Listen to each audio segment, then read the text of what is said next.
in a long time. Or y'all like to diss Moors.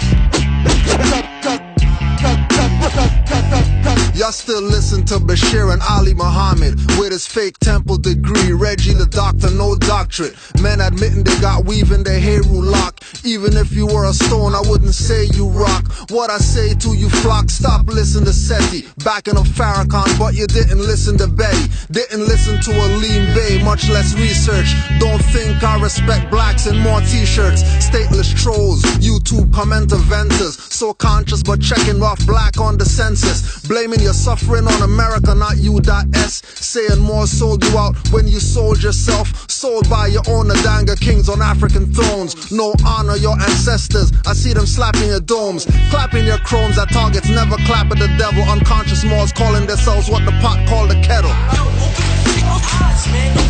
never sleep, cause sleep is the cousin of death. I never sleep, cousin of death. I never sleep, cause sleep is the cousin of death.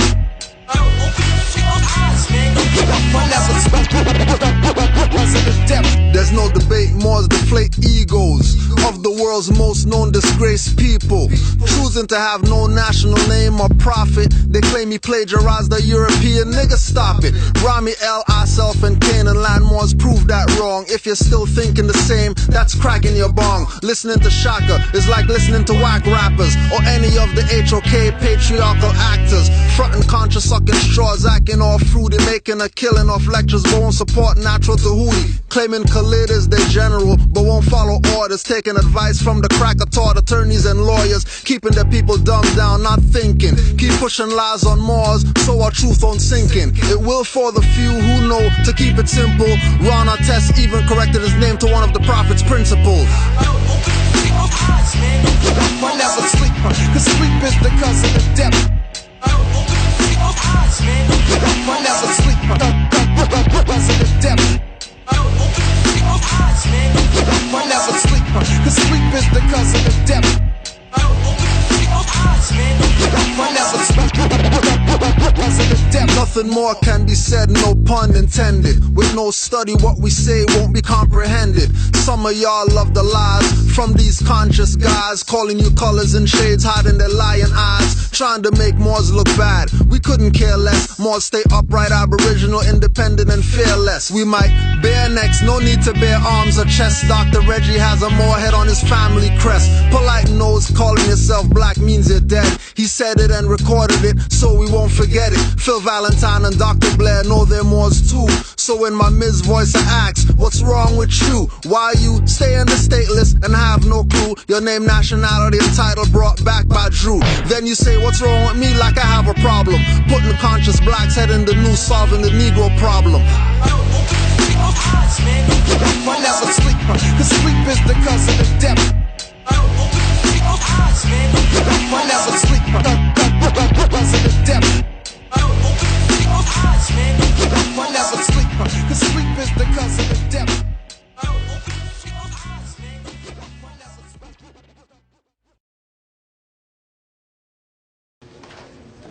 No. Islam. I'd like to request permission of my elders to speak. I'd like to request the permission of my elders. I got to ask 2 or 3 times, all the time. All right, before we get started, I'm going to recite the Moorish prayer. So I'm asking everybody who wants to join in to rise and face the east. 5 on the left, 2 on the right. If you do not wish to join, please stay seated, please stay quiet. Islam. Islam. Allah, the Father of the universe. Allah, the Father of the universe. Father of love. Father of love. Truth. Peace. Freedom. And justice. Allah is my protector. Allah is my protector. My salvation. I'm sorry, my guide. And my salvation. By night. And by day. Through his holy prophet. Through Ali. Ameen. Islam. I'm going to read a couple things before we get started. And I'm going to take a seat. I'll read the proclamation. Anybody who doesn't have it, Moorish God, general laws. You probably can grab a karate. She's sitting in the back. Moorish guide, general laws. I hereby inform all members that they must end all radical, agitated speeches while at work, in their homes, or on the streets. We offer peace and not destruction. Stop. Shh. I know y'all excited back there. Shh. I know y'all excited. Stop flashing your cards at Europeans. It causes confusion. Remember, your card is for your salvation. Failure to obey these orders will be of severe consequence. We offer love, truth, peace, and freedom. And when these principles are violated, justice then must take its course. Any member or group or members who hold malicious feelings toward the temple or the prophet or violate the divine covenant of the Moorish movement will receive their reward from Allah for their unjust deeds. All true Moors will and must obey the law as laid down to them by their prophet. If they lose confidence in their prophet, they should turn in their card, but cease wearing a fez, a turban or fez, and return to the state where I, the prophet, found you. This is a holy and divine movement, founded by the prophet, Noble Drew Ali. And if the prophet is not right, the temple is not right.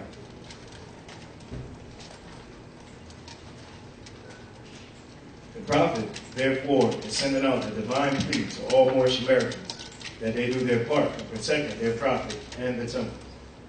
The end time is drawing near, so said Allah, to his holy and divine prophet, I, Noble Drew Ali.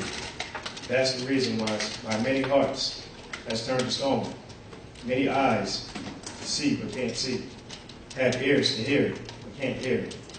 At least they will be concerned about their sins. These are trying hours. They're Moors, and every evil spirit is moving now. They are trying every weak mind to tear down and drag out the true foundation which has been laid by me, the prophet. But if you have love of Allah in your hearts and the spirit of your forefathers, you fear not. You fear not. Nothing you hear or see, but will sacrifice to the utmost of your very life to protect your prophet and your movement. This is an everlasting movement founded by the prophet through the will of Allah to redeem his people from their sins. Peace.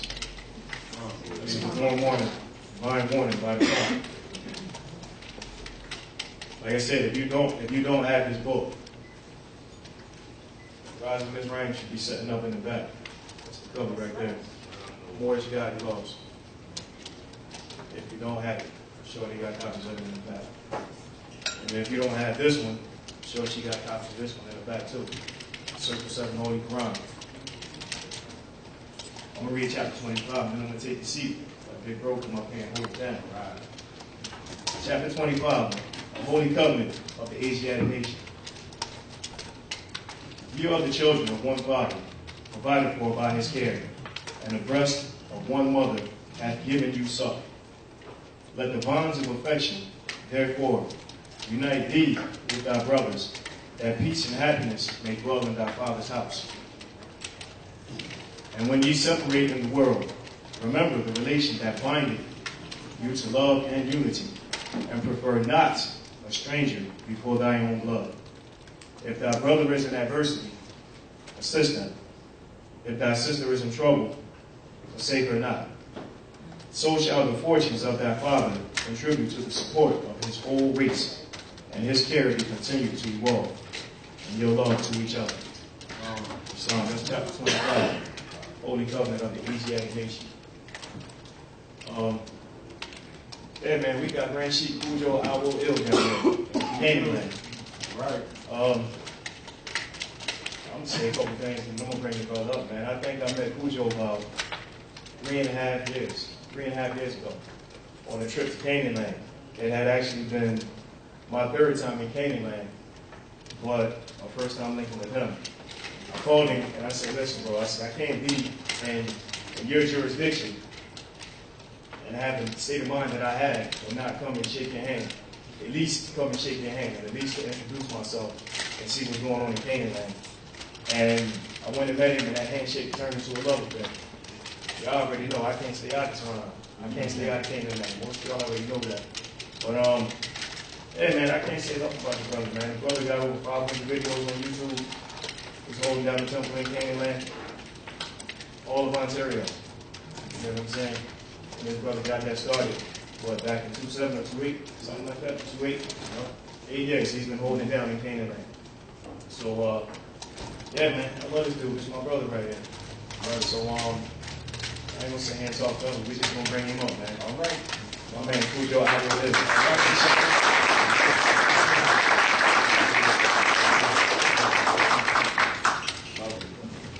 Peace. I know, brother. Peace, good We're here.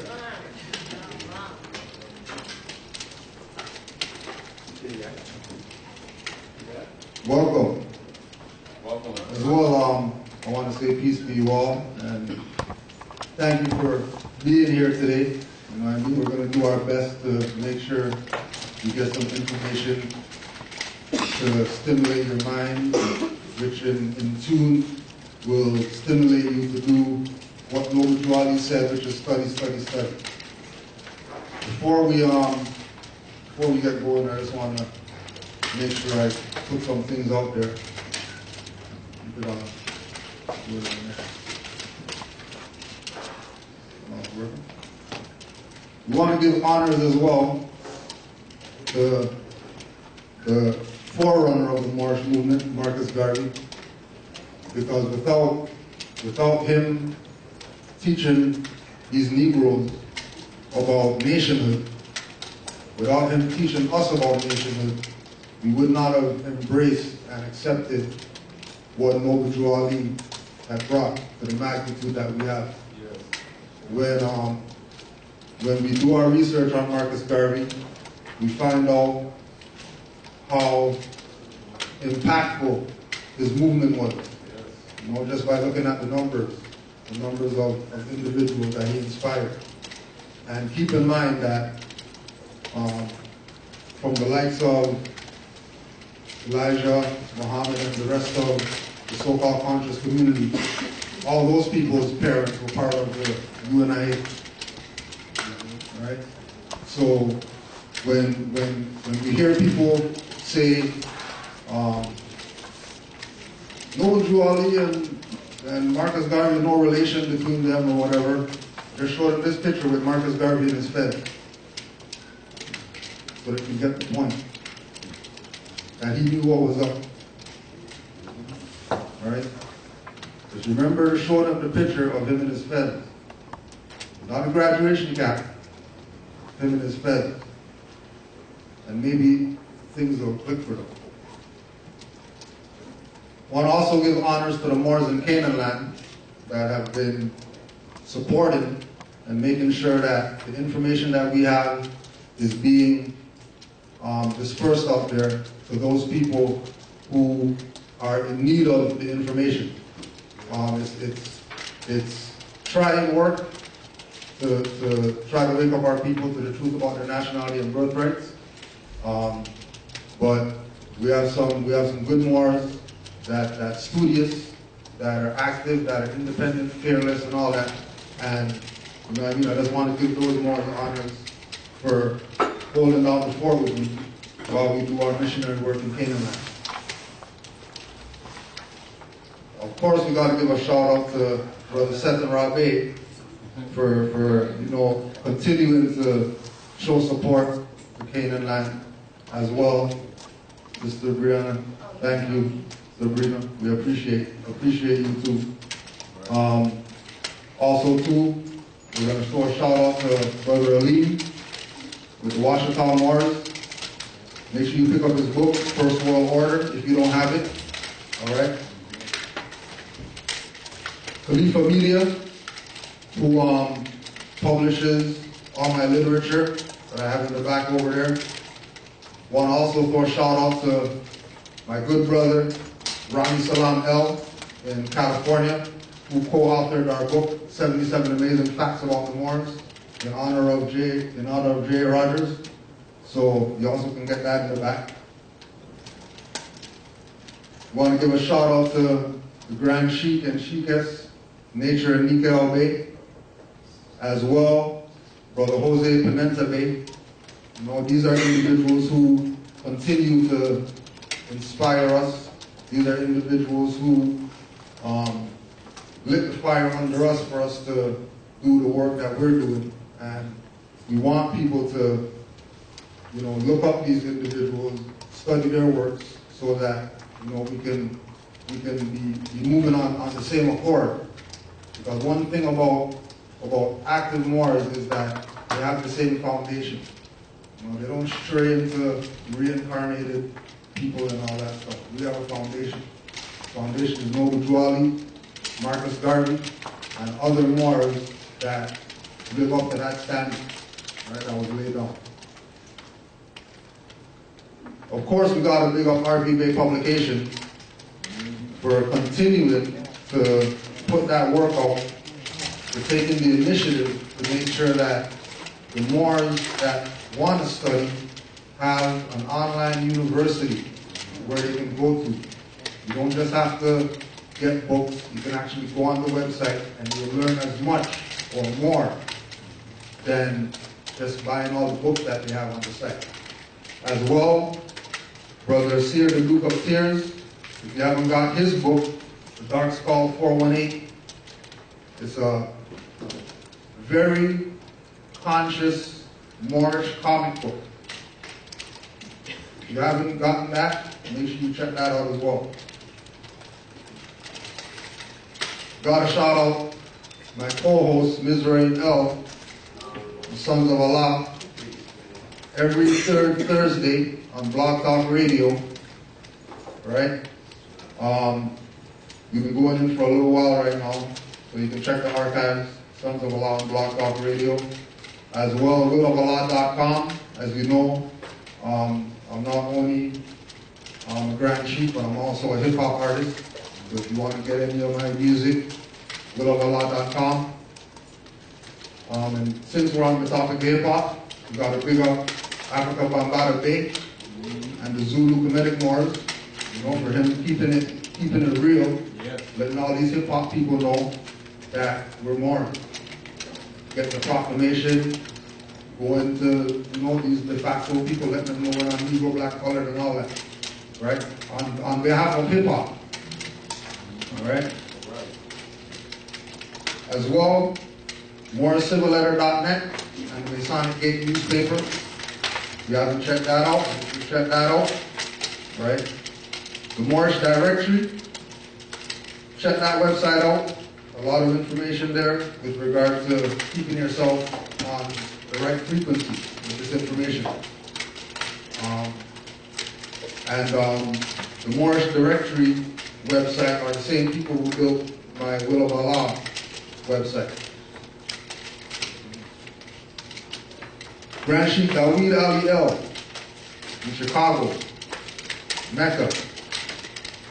Sheikh Richard Neal Bey, and all the active Moors that brought us into this information. These are the Moors that, if it wasn't for these Moors, there would be no Canaan land Moor.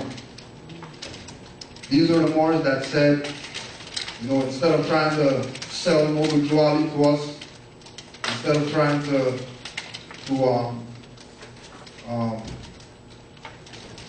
make a mockery of what Noble Juali did, right? They told us, why don't you come to Mecca yourself and check out what Noble Juali did. And when we went to Mecca, it was one of the most mind-blowing experiences that I ever had. And ever since that time, we've been on this information, right? No sidestepping. And because of these Moors, we were connected to the likes of Brother Todd, Sister Raz, everybody else that has been putting this information out, right? Moorish Heritage History School, got to give them their props.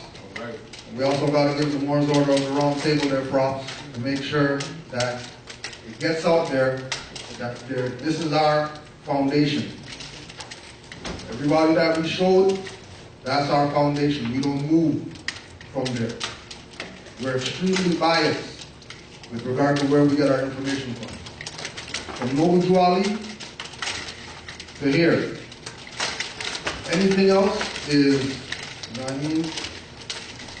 Yeah, we might hear some stuff, we might listen to some stuff, but we don't move from the foundation. All right? So we just want to, if you could please, a round of applause for everybody who's been supporting the movement. Right?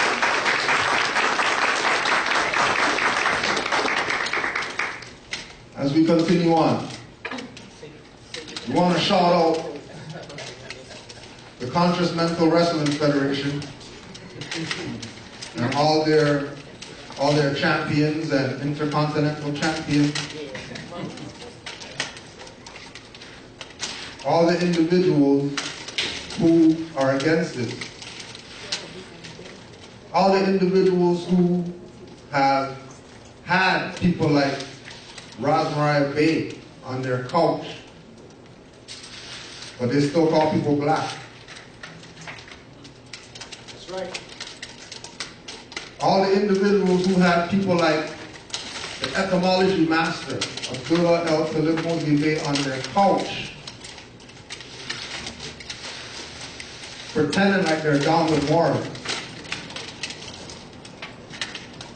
Pretending like they're down with Moorish. But don't want to take a lesson. Don't want to change the people's condition.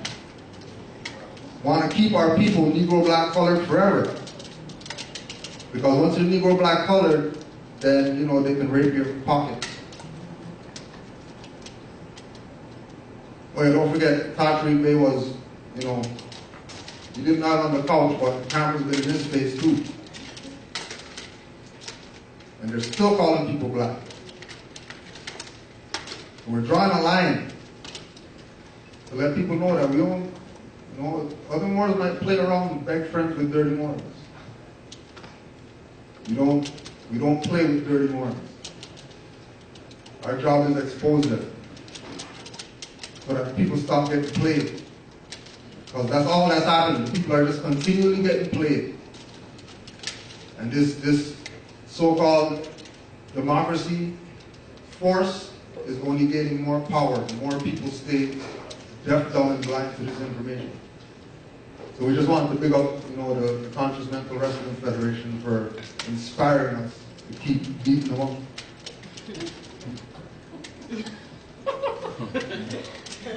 We're just going to show a couple pictures before we start up, you know.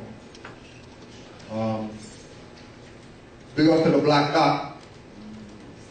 If there's anything black that I rep, it's black dot.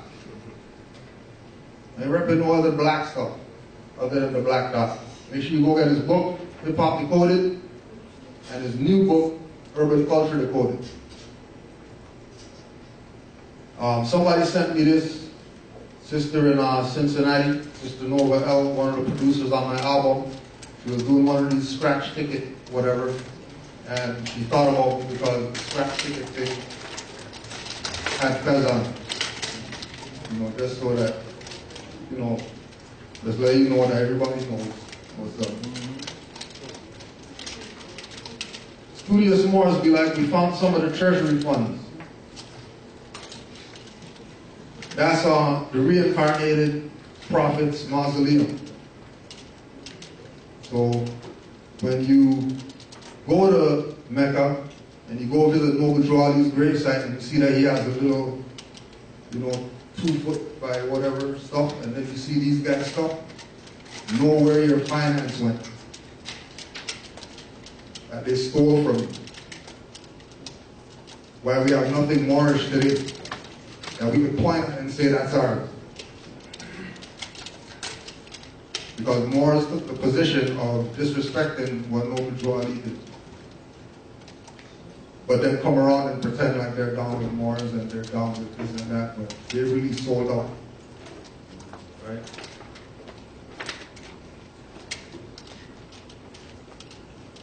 This brother right here, Carlos Cooks. You never heard of him? Make sure you look him up. Carlos Cooks was the individual that brought back the African Legion that Marcus Garvey had founded. Carlos Cooks made sure that the African Legion had their black fezzes on. Keep in mind that these are Garveyites. These aren't Moorish American, whatever like that. These are Garveyites, UNIA, Negro, Black, whatever. But they got fezzes on, right? And we asked the question to the Garveyites, what do you mean that Garveyites aren't Moors? If the African Legion has fezzes on, clearly they're Moors. Right? And just in case they want to, play around, think that that's some BS or whatever. Page 268, Philosophies and Opinions of Marcus Garvey. We'll just skip all this stuff right here and we'll go to this line. Because the Negro is not happy and will never be until he is restored to his own nationality. This is Philosophies and Opinions of Marcus Garvey book that all the Garveyites have. And we put it out there again. If you devote as much time studying Marcus Garvey than the amount of time attempting to persuade me that you do, you would be aware of this fact. And keep in mind that this came from the letter that Marcus Garvey sent to the Garveyites before he got deported. And then before he got deported, he got visited by Kudjo Adwo in Atlanta prison. All this stuff that they try to keep quiet, they want people to know about the connection. When there is a connection, documented fact that there's a connection between Kudjo Adwo and Marcus Garvey. And their whole point is to try to keep it quiet. So the people stay black, and once the people stay black, U.S. democracy has their little extra 2 days to keep raping people. Right? Crawling Wapians up there is Dr. Malachi York, one of his books or whatever, coming from their little pyramid stuff. Right? And he's holding the mummy. It represents women, mummy, mummy, right? And then there's Kudjo Adwo, cover of the 101, coming out the cares of the world. And you look behind Malachi York, you see desert, so you gotta assume that the cares of the world is nothing in the desert. Right? And then that's the cover of the Holy Quran Circle 7 that Malachi York brought to the Nuwapians. So they could know what's up with regard to Kudjo Adwo. That's right. But they're still going to pretend like they don't know who he is or whatever like that. We're not Moors, we're Nuwapians or whatever. Right? But not only is there a holy book, Holy Quran of the Moorish Science Temple of America, given to the Nuwapians by Malachi York, but in their holy book, the holy tablets, the Holy Quran's in that. So he gave it to them twice. And they're still going to pretend like they don't know what's up. And then if you check the interior record, you'll find out about Malachi York, making calls, trying to get a hold of, Tashreeq Bey for him to come down there, come and teach in the Nuwapian compound and all that stuff. Right? And obviously, it was to try to play like they're down with the movement. And what did he tell these Nuwapians? He told them, wear your mask of God. Don't be waiting on me to do anything or whatever like that. Wear your mask of God. Be what you know. And pretend like they don't know. How black folks looked when they saw the Beyonce Formation video and saw the man standing next to Beyonce wearing the Moorish feathers.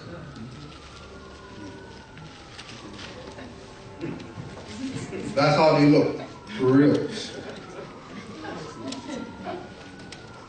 Right? Next. Listen up, all ye crayons. The black crayon is the master crayon. The white crayon among you is the devil. You must hate the white crayon and save the crayon box. The black crayon prophet has spoken. This is how the world looks at our people when they talk that black stuff. Right?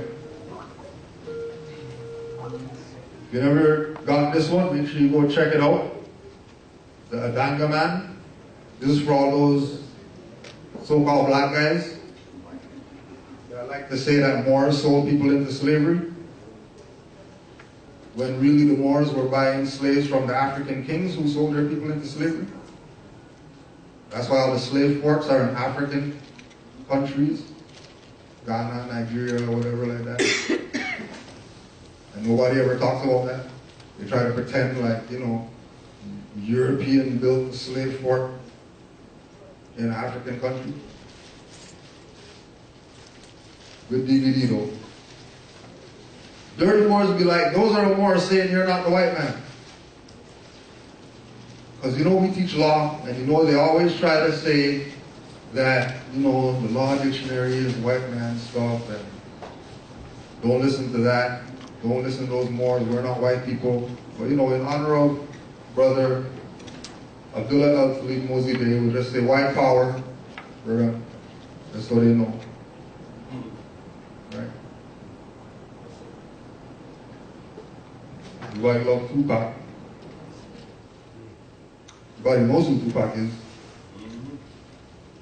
Well, how come they don't say that he's a Moor? How come they never show you Tupac? Who does this? Oh, interesting. They'll talk about all this other stuff, thug stuff and whatever else, but they'll never let you know about Tupac giving his honors and salutations to the Moors.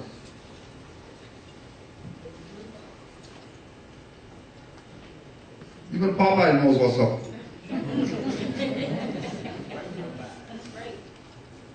Right? Got his fez and his turban. It's all right. And then these are some totems from British Columbia, which is Canaan land. So-called Indian totem. That is the Indians. So they know what's up.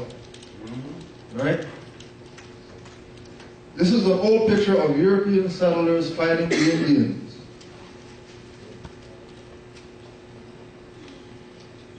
So clearly, we know that when you look at those shields or whatever, you know that is one culture. From this side all the way over there, and then back over here is one culture. It's not anything different. That's right. Right?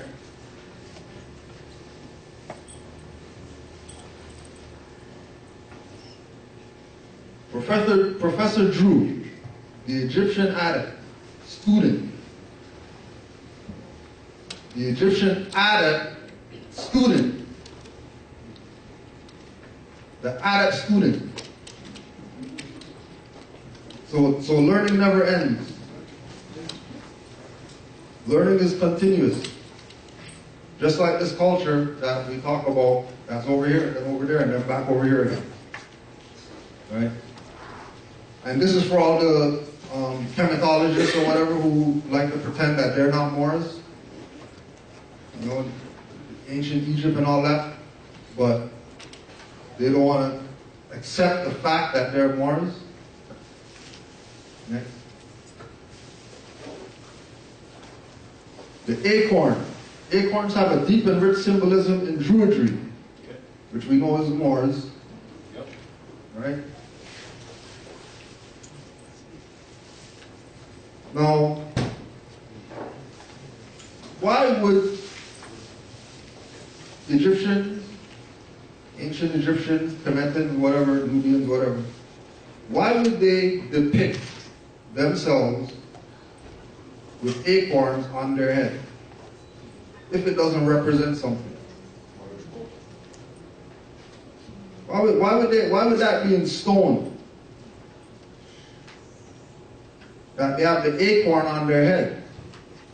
And then all the chematologists will just stick to the fact, well, it's just an acorn on their head, That's just something in hieroglyphics, it's nothing really. But really and truly, the acorn represents the fez. Yes.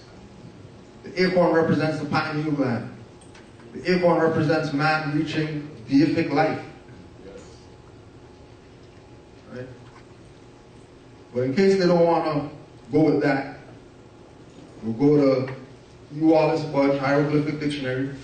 Who's on to sis? Yes. Right? Hieroglyphic Dictionary, M-A-U-R, which spells Moor. And Moor is the title of the high priest of Anu. But the chematologist people are not going to say that they're Moors. They're not going to proclaim their nationality. They're not going to recognize Kudjo Adwo. Right? The Nebamuntu frescoes with these clearly are not acorns on their head. This is in ancient Egypt. But they're going to keep playing their game that they're not Moors and they don't have to proclaim their nationality. But now we gave you some evidence that you can take back to those people, right? So that they know. In ancient Egypt, black, Kem, was a symbol of death and of the night. Now in ancient Egypt, they dealt with science, right? That's right. So when Kudjo Adwo said black according to science means death, right? That's right. Osiris, the king of the afterlife, was called the Black One. Afterlife means death, right? Science, right? Kudjo Adwo said black according to science means death, right? Yes. And then all these conscious debater people are going to say that that's not real, right? But they're going to rep Kemet though. They're going to rep ancient Egypt. They're going to have all their wrists and stuff like that with all the ancient shirts with Kemet stuff on it. But they're not going to recognize this right here? Isn't that clearly hypocrisy? Yes. Indeed. Doesn't it clearly mean that these people are playing our people? And we have to take the position of ousting these people, whether it's verbally or otherwise. Because, the Moors are the founders of civilization, and, unfortunately, some people, have to get certain stuff. But we're a little civilized, so we're not even going to go there. Next. And just for some more clarity, black man is a Negro and the devil. He's also a funeral director. Black according to science means death, right? So Kudjo Adwo was right, is what he'll say. And the origins of John Canoe. And this is just a little something before we go in. Let them know the connection between Kemet and all that. Pickaninny. Anybody from the islands? The true identity of the Indians of Asia is really Moors, Asiatics. Right? We already know Kudjo Adwo stuff, he laid it down. Definition of Moor, Moros, dark, from impartial reference, a member of any of the Asian or African dark races. Any. So nobody on the continent of Africa or Asia could say they're not Moor. Moor applies to everybody. Thomas Paine in his book Common Sense. Male and female are the distinctions of nature. Good and bad are the distinctions of heaven. But how a race of men came into this world so exalted above the rest and distinguished like some new species is worth inquiring into, and whether they are the means of happiness or of misery to mankind. It is the pride of kings that throws mankind into confusion. That's why Kudjo Adwo told the Moors that he's the Egyptian adept student, not taking the high road, bringing himself down to the level of the common people so nobody could throw mankind into confusion. But then after he left the scene, now we have all these supreme grand whatever, and everybody's temple number one, and everybody's temple is the grand major temple, right? And what have they done? Throw mankind into confusion. That the people don't even want to know about their birthrights now. Right? But it takes individuals like us, studious ones, the ones that are honorable, the ones with clean hearts, to inspire our people to consider some of this information. They might not get all of it, because Joel even said only a handful's not, they're not going to get everybody. But the one or two that we do get, it's going to be because of the work that we do, not the work that certain people have not done. A prayer for my Taino people, Native American prayer. I give you this one thought to keep. I am with you still, I do not sleep. I am 1,000 winds that blow, I am the diamond glints on snow. I am the sunlight on ripened grain, I am the gentle autumn rain. When you awake in the morning's hush, I am the swift uplifting rush of quiet birds in circle flight, I am the soft stars that shine at night. Do not think of me as gone, I am with you still in each new dawn. Ancestors are always here, always with us, right? Whenever we have any type of, gathering, greeting, meeting, or whatever like that, all the empty chairs are where the ancestors are sitting. Right? Let me be a free man, free to travel, not drive, free to stop, free to work, free to trade where I choose, free to choose my own teachers, free to follow the religion of my fathers, free to talk, think, and act for myself, and I will obey every law or submit to the penalty. And then, clearly, as universal law, I'm not talking about, corporate statutes or whatever. He's up the Shoshone tribe. Say that again? He's up the Shoshone. Right, yeah. Chief Joseph. Biddy Mason.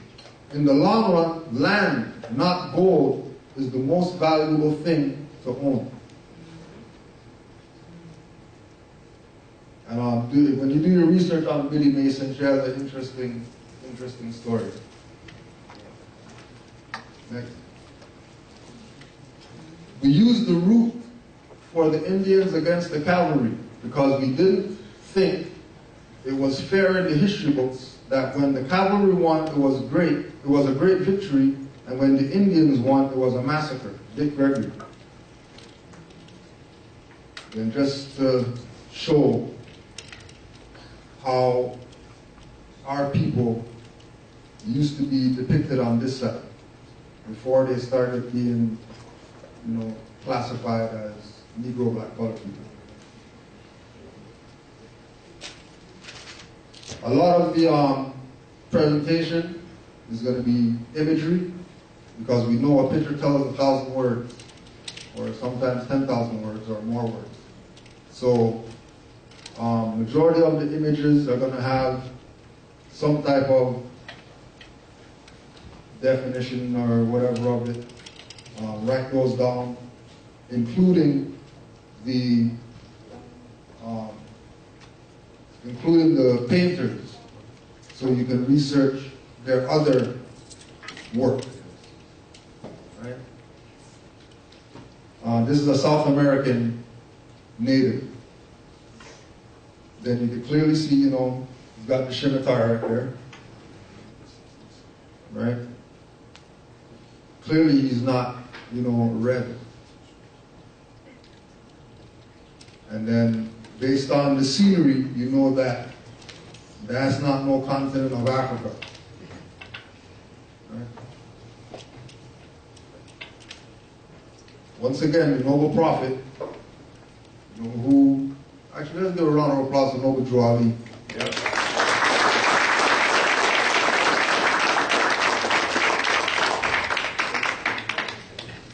Egypt, the capital empire of the Dominion of Africa. The Moabites from the land of Moab, who received permission from the pharaohs of Egypt to settle and inhabit northwest Africa, they were the founders and are the true possessors of the present Moroccan Empire with their Canaanite, Hittite, and Amorite brethren who sojourned from the land of Canaan seeking new homes. Their dominion and inhabitation extended from northeast and southwest Africa, across the great Atlantis, even unto the present North, South, and Central America, and also Mexico and the Atlantis Islands, before the great earthquake which caused the great Atlantic Ocean. So the focus today is going to be on the Atlantis Islands, the Caribbean Islands, West Indies, whatever, right? To show that Moorish culture was and is very much there, and that those are some of the people. Instead of trying to wake up these people on the mainland, let's go wake up the people on the islands. Because my family is from Trinidad and Tobago, and when I used to go to school there, back then, it used to be called a republic, right? They taught Moorish history there when I went to school there. They taught us about Alhambra and all these things. They taught us that we were the Aboriginal indigenous people. They didn't teach that we came from slave ships over there. That was a history, but it wasn't our history, right? We were actually from those islands, is what was taught. Right?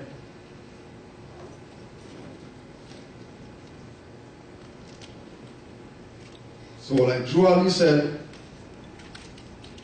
from Africa, across the great Atlantis, to the present North, South, Central America, and then the adjoining islands. And right in this area, where the so-called Caribbean is. So when Noble Kudjo Adwo says Atlantis Islands or adjoining islands, there is a connection to those islands and mainland somewhere.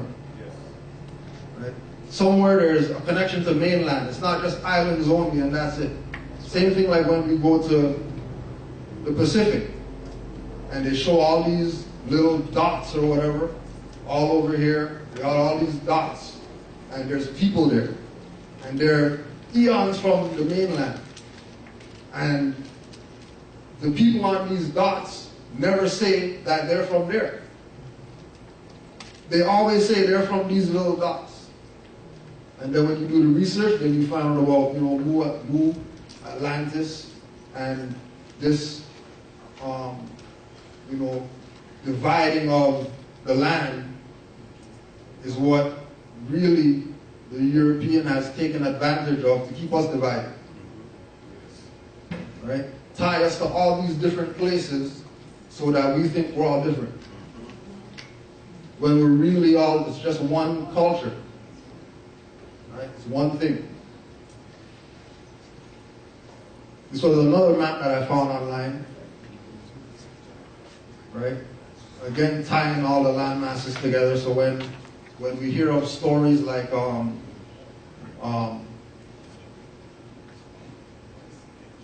ancient kings and queens of wherever, traveling places, but they're riding something, not taking boats. This is the imagery that we should have in our mind, whether it's this, whether it's Pangea, whatever. The concept is all of it is one landmass. And the reality is that even with the Atlantic, Pacific, etc., it's still one landmass. Because under the water, all the land masses are connected. So it's still one landmass. It's not separate. Right? The Republic of Congo Equatorial Resources Limited, if you check their website, they have all these images talking about tectonic plates in South America and Africa that are on each landmass. So they found parts of South America in Africa. They found parts of Africa in South America. And they're using that as their basis to do their palimpsestic reconstruction of Africa and South America to show that, you know, these places fit together like a puzzle or whatever, and that when they're looking for the natural resources, that this is how they figure out where it is. Yep. So they put it all together, and based on the tectonic plate connection, they can say, okay, there's oil right here, and then equally there's going to be oil wherever else. You know? And then they'll put North America here, and then they'll bring Asia over, and once they start putting all this stuff together, they start realizing where everything is, and then they can know where to go dig or whatever. Yep. I just want to share something right quick. Okay. So somebody just correct me if I'm wrong. Is this where Brazil is? On this side of South America? Yeah. All right. Not to be too long. This is crazy, man. Thank you for this slide. This is crazy because I just got a hell of a revelation.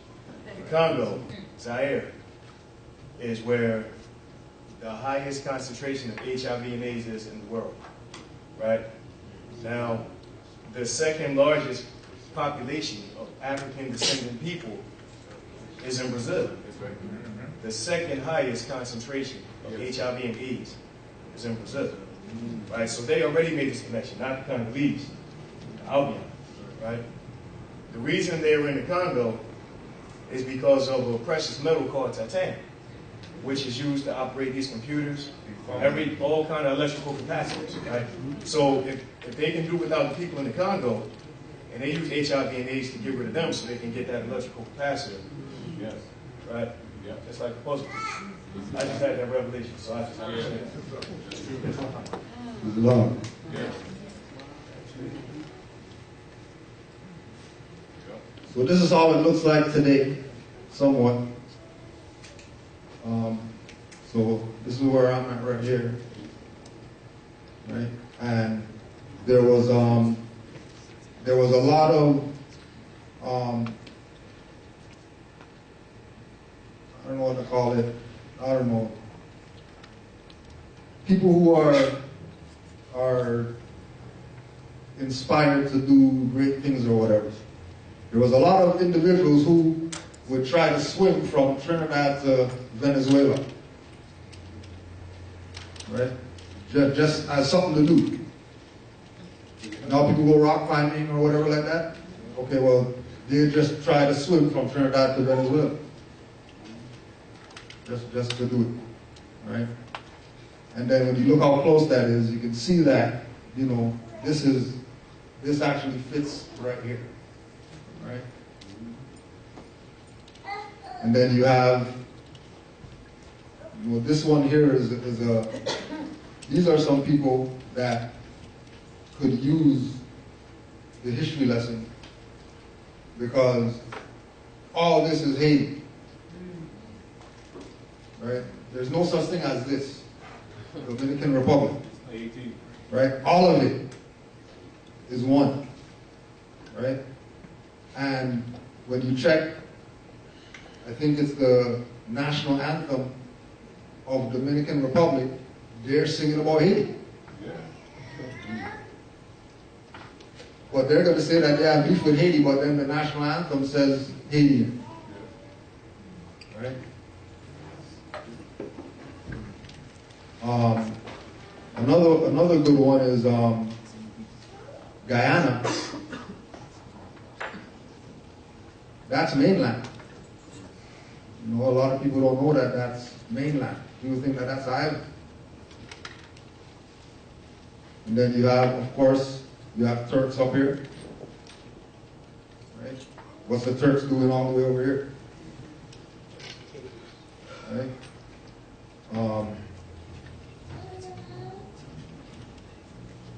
We can go to this one.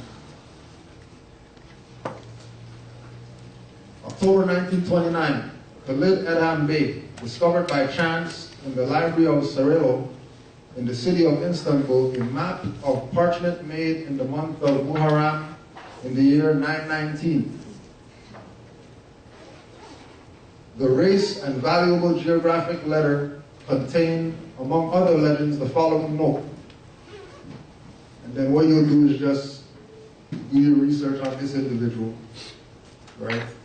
Do your research on that library. And what's that library doing in Istanbul? Right?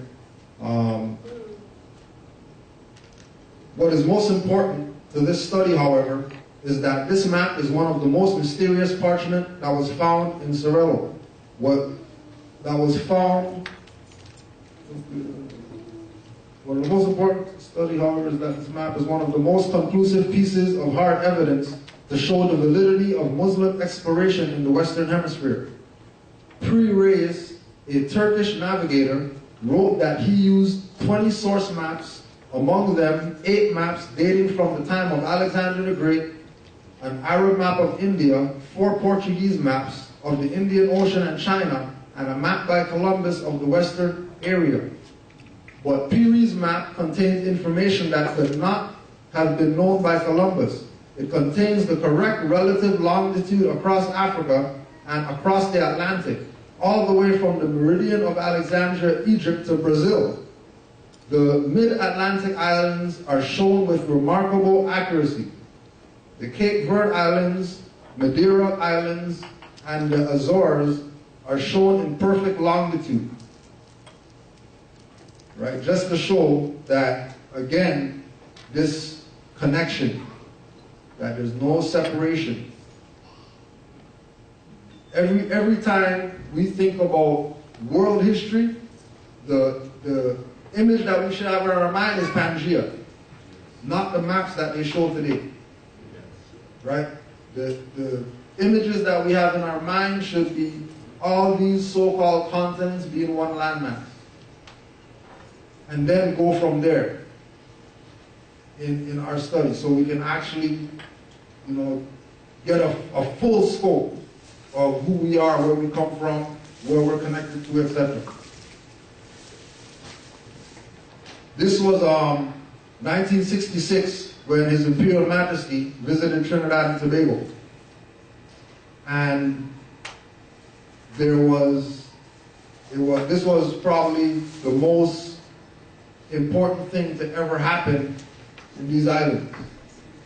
Now, again, speaking about the relation and the connection, in his speech, it's actually on YouTube, in his speech, he was speaking about how the reason why he knows that there's a connection between Ethiopia, which is way over there, and these two little islands, is the fact that these individuals in Trinidad invented their own steel drum, right? Or steel pan. Yes. Your Calypso time or whatever, Yes. right? And that, this is his words, that they would have had to have some type of indigenous connection to the land in order to come up with this idea called steel drum. Because the drum is their culture, but not here, over there where he's from. And remember that this is His Imperial Majesty, Haile Selassie. This is the descendant of Queen of Sheba, King David and all that, who was coronated in 1930, and the Moorish Jews of Harlem got invited to his coronation. Not the Hebrew Israelites that we see today playing around that they're whatever, Hebrew Jews or whatever. The Moorish Jews of Harlem got personal invite to go to his coronation.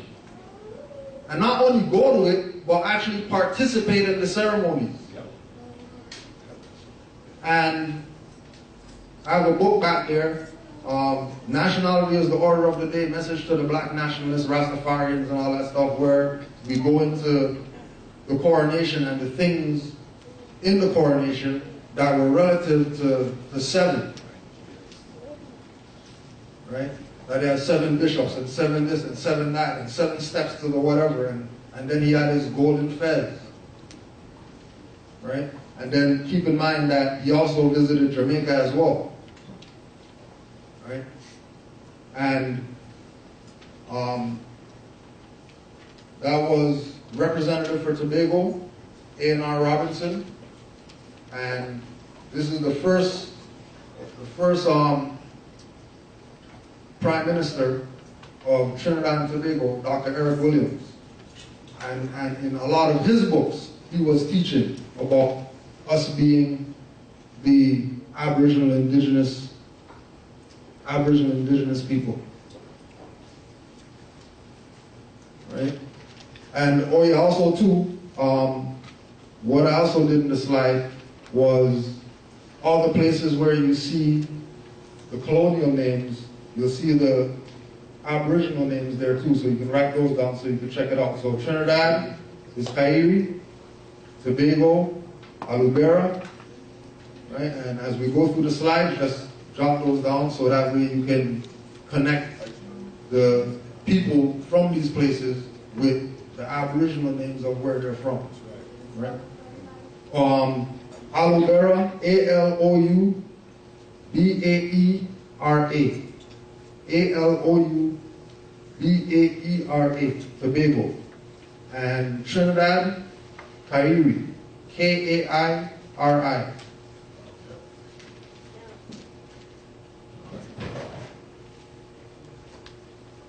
And then this is the world famous beer in Trinidad, Carrick beer.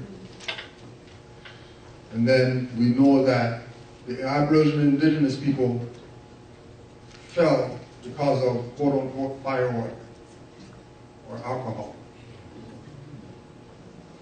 And then they named, same stuff people getting drunk off today or whatever in the islands, named it after the people who they're subjected to drink this poison. Right? Again, letting them know that they know what's up and that the people are loose, right, lost it. This is our family name on my father's side that they say were slaves that got brought to Tobago. Now, I don't know, I'm just saying, which slave master is gonna put a street sign for his slave and not himself? When we did the research, well, prior to even getting into this information, studying under Dr. York and these people, he directed us to Ancient and Modern Brits to research this MC, to realize that that goes back to the Moors, right? Over there. Now, my dad right now retired, went back home or whatever. He's like, forget all this, I'm going back home. Went back home, built a house, right? Built a house, put up the sign, and then that's his house. So how comes Like, you didn't talk to government or nothing like that? Like, what are you talking about, boy? What are you talking about government, boy? Because that's our land that he built on. In Tobago. That where he built his house, you can look over the thing and then there's land or whatever, and then all that land is our family's land. That's something that, we don't, none that we talk about or anything like that. It's just what it is. Right? Alright? He walked in the Americas. L. Taylor Hansen. Attorney and archaeologist Lucille Taylor Hansen gathered similar information from the Caribs of Central America, which she discloses in the ancient Atlantic. The Caribs, remember, a large group that sailed to the west from their island, home of Atlantis, about 28,000 BC. The entourage consisted of 7 extensive families, enough to fill ships for 7 fleets. When the refugees finally found an island for their settlement, they called it Cariba. The Carib legends refer to Atlantis as the Old Red Land. In the Sunrise Sea, now covered by water, the Caribs' account related that many generations later, after a particular devastating natural catastrophe on Cariba, the Tupi were compelled to leave the sinking island home. They sailed a little further to the west in the 7 even larger fleets and came to see that they called the Caribbean after Cariba, blah, blah. Put that there just to say, with regard to the many generations later, after a particularly devastating natural catastrophe, same thing that our prophet told us, what separated the land, the great earthquake. All right? Just say it, just letting you know that other people are familiar. Other people know. Same thing that Nobujuali thought about. There are people that are attorneys and archaeologists writing about these same things that he spoke about. Right?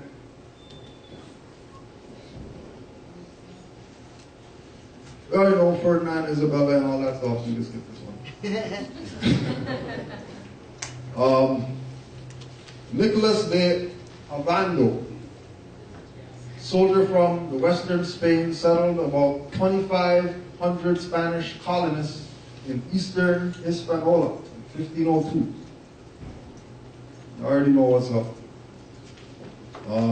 By 1511, Spanish explorers had established themselves as far as Florida. However, in the eastern Caribbean, the Caribs resisted the penetration of Europeans until well into the 7th century and succumbed only in the 18th century.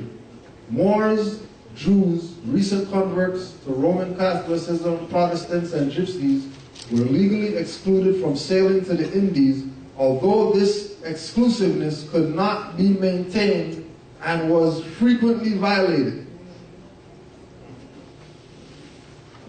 So after they say that they kick the Moors out, you guys can't be Moors anymore and all that, the ones that had boats and whatever didn't listen to what a European was saying. They continued to violate these so-called rules, laws, or whatever laid down by the colonizers. Which is the exact same thing that we're doing today by proclaiming our nationality, standing up for our nationality and birthright, challenging jurisdiction, challenging authority of whoever tries to make a claim against us being the indigenous Aboriginal people. Right? So this is, again, the connection of the ones over there and the ones over here being the same people, going through the same torment, but making sure that they stand by the same things that their ancient forefathers and forefathers never let this European colonists violate. Never. always stand up and fight. And like Kudjo Adwo said, at the risk of your very life, defend the movement and the prophet. Just because. Right? It's what our ancient foremothers and forefathers did.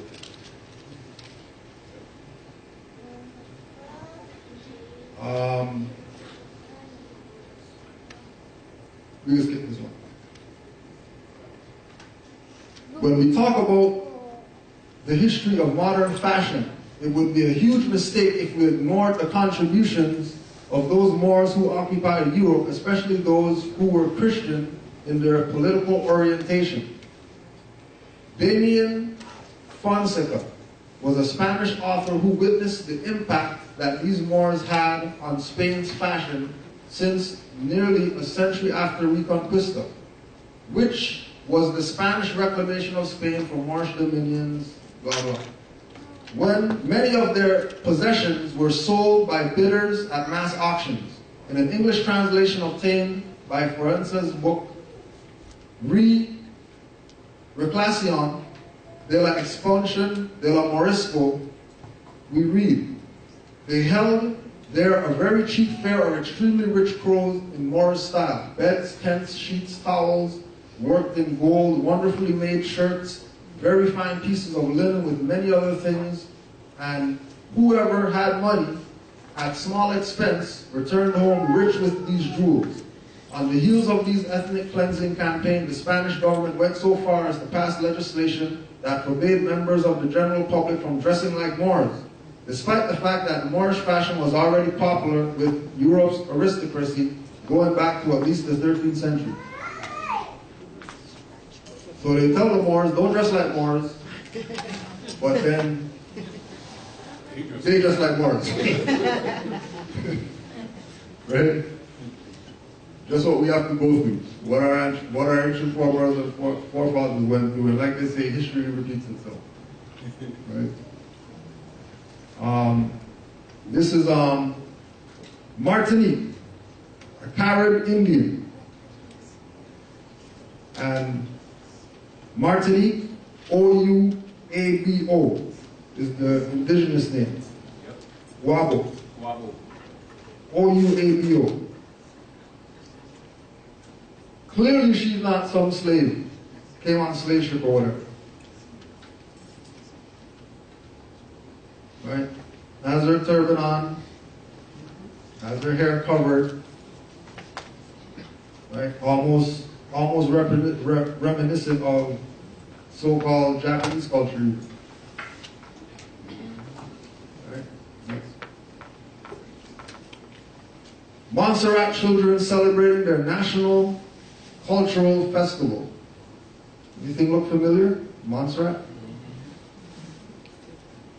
Aboriginal name, Ayuagana. A-Y-I-U-A-G-A-N-A. A-Y-I-U-A-G-A-N-A. Montserrat. And keep in mind that Montserrat is no more, because they had their little volcano or whatever that destroyed their island.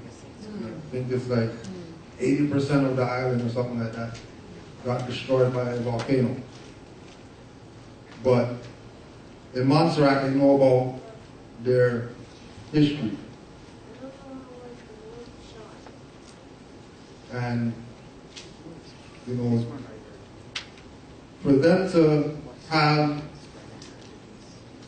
a national culture festival, not some town thing. This is across the entire island. And they have the children dressed in their national headwear. They might not have tassel and all that stuff, but you get the point. Right? The story of Irish immigrants is known the world over, and the island of Montserrat in the West Indies is no exception. The Black Irish opens with a tongue-in-cheek advertisement for holidays in Kinsale. However, this is not Kinsale, or this is Kinsale on the island of Montserrat in the West Indies, settled by Irish people in the 17th century. there are still reminders of Ireland everywhere. The flag, the accents, and the names. And these are the Irish that left Ireland and went to Montserrat. And with regard to the volcano, right? So up until this line right here,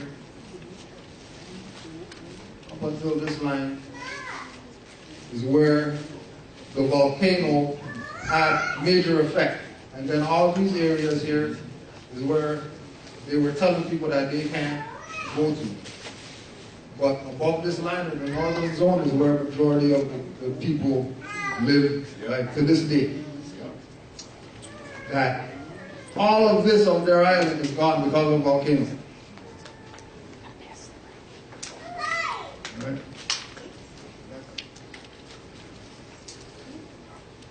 Garinagu. That's a I, that's an L. Lome. Ulome. St. Vincent. And we already know any headwear without a brim is representative of the fez. And then again, the culture, drum being in the island, when that's so-called continent of Africa, what's it doing in the islands, right? Practicing their culture. The history of the Garinagu can be traced to shipwrecked slaves from West Africa. Slaves got boats that they get shipwrecked. Shipwrecked slaves. Where do slaves get boats from that they're going to get shipwrecked on an island? And they're telling people, they're not even hiding it. No such thing as slaves getting shipwrecked. Clearly that was their boats. And if that was their boats, then they weren't slaves. Next. Again, St. Vincent, the Aboriginal people, that's how they're depicted.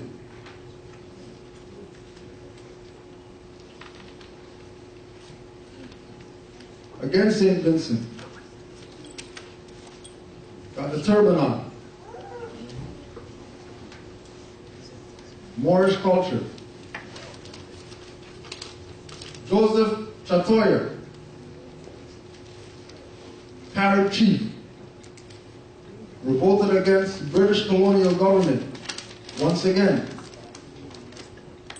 wearing the turban. And keep in mind that this individual is considered the sole national hero of that jurisdiction. Their only national hero is a so-called quote-unquote black Indian chief that wears a turban. They don't have a national hero other than this individual. But they've never been told that those people are mourned. And remember what we talked about earlier with the culture, right? As soon as you see certain things relative to Moors in fashion, right? Know that it's Moorish culture. Like, that's what it is. It's not Carib culture, Arawak culture, and all that. It's Moorish culture. As soon as you see turbans, already know it's Moorish culture. Don't call it anything else. To call it something else does it a disservice. Just like we showed the children wearing the fezzes. It's part of the culture. And we have to be the ones to relay this message to these people because they're not being told. They're being told Carib Arawak and all that. Which, yeah, that's their culture, but we know that, that's not who those people are. We read it in the beginning. Any dark-skinned individual is Moor. And they should be classified as such, especially in these days and times.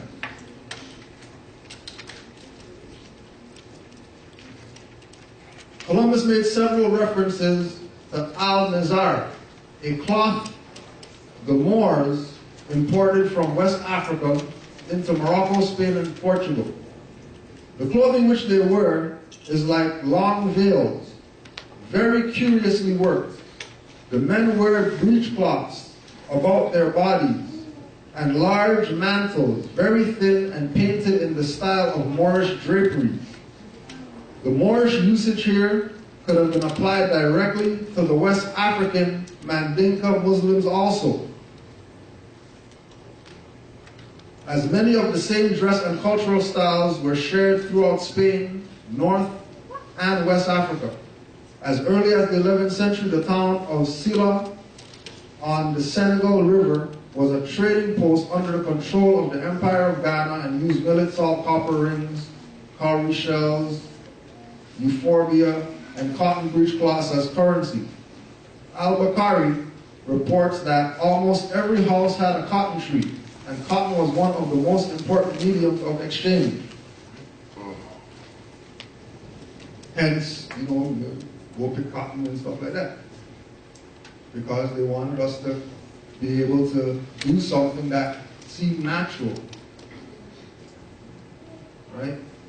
But it was really part of our culture. It wasn't them doing something to demoralize us, make us, oh yeah, cotton feels like our hair and all that stuff. It's Moorish culture. Why they told us pick cotton. Moorish culture. And like they say, Senegal, they know about Moorish culture. Empire of Ghana, they know about Moorish culture. Right? African Mandinka, who all these guys try to connect to. West Africans and all that. But everybody else knows that those are Moors. Only weirdos in North America are going to talk about Africans and stuff like that. Everybody else knows that it's Moorish culture. Right?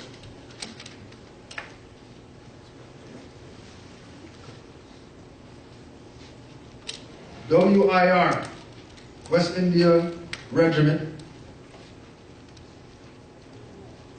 Again, the fashion, dress them up like Moors, so when they go out there to fight for the European, they fear their own stuff after. No different than they did in the West Africa Regiment, WAR. Dress them up like Moors, because remember, the concept was we kicked the Moors out and told the Moors not to be themselves. So now we have access to the Moors' stuff. And we're going to take the Moors' uniform, we're going to take the Moors' culture and demonize it by getting these people's own people to dress up like Moors and do negative stuff to them, for them to hate their culture. For example, there was maybe 2009, 2010, when we first got into the information, and we used to go around, to be ourselves, put our fezzes on and turbans and all that. And there were some festivals that we used to go to. And we used to go to some festivals and so-called Africans would be running from us. People who look just like us or whatever, they see us wearing fezzes and literally, like they're running from us. Right? And it was somebody who was African that schooled us. That, yeah, like, people wore those when they were raping children and stuff like that in certain African countries or whatever like that, they had fezzes on doing that. Well, you know, we're not those, we're not them. We're not contracted with European powers to do this to you. This is our national culture. We're just being who we are. You know that we're not black people. Yeah, we know that, whatever like that. So then what's the issue? Well, you know, it's what was done. Right? So in us, and then remember too that when they say, you know, West African Regiment, and they show these pictures, right? The black conscious community guys are saying these are Moors. Right? Yeah, they're Moors, but not in the perspective that those guys are talking about. Right?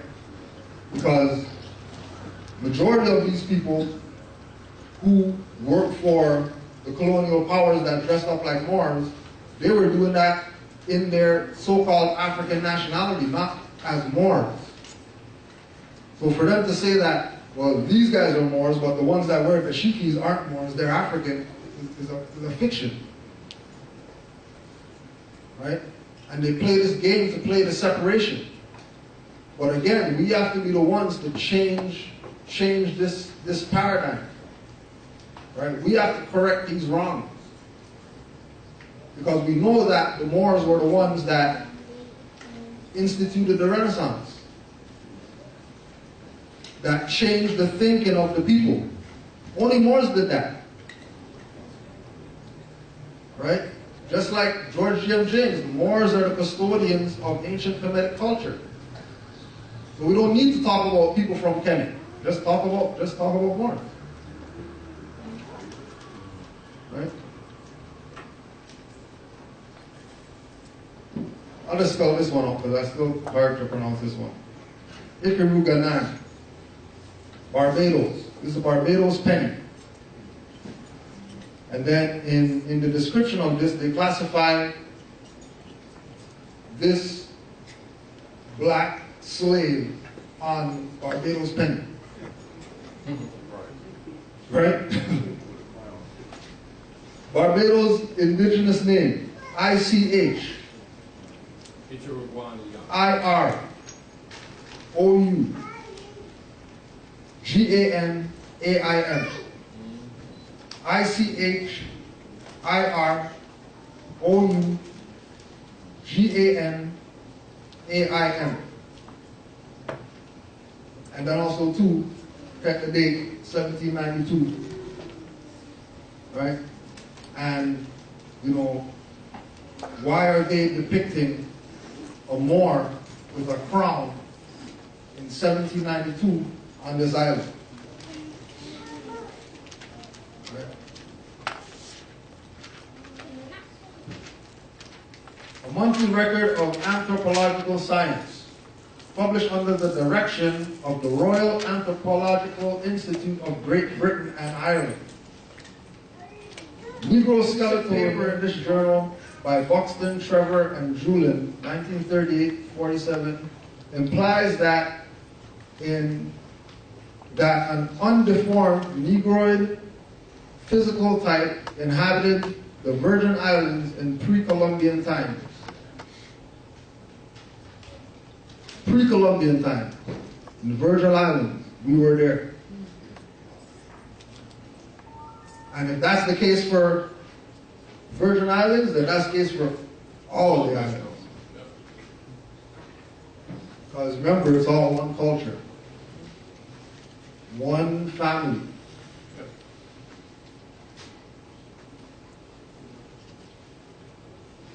And these are natives of Antigua. Antigua, there's a few different Aboriginal names, and it's between Arawak and Carib. Waladli, Walladli,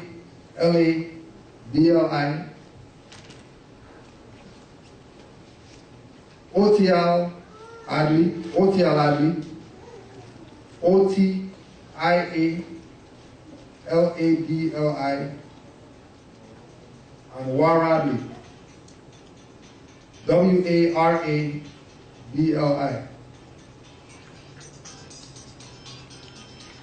Right, and again, when you look at the culture, if somebody doesn't say anything, you think that this is the continent. Yes, sir. Right? Columbus didn't discover it, he invaded. Right?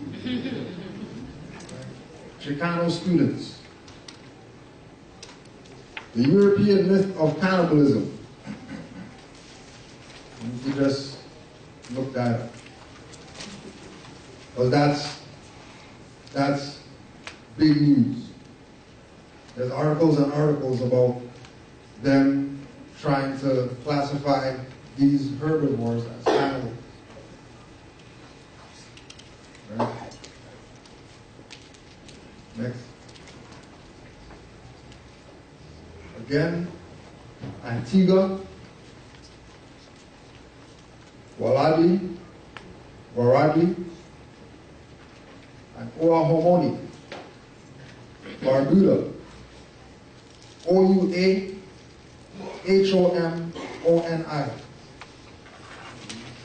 O-U-A-H-O-M-O-N-I.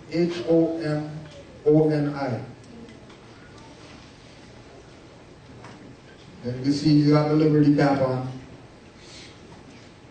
Then that one could be turban or otherwise.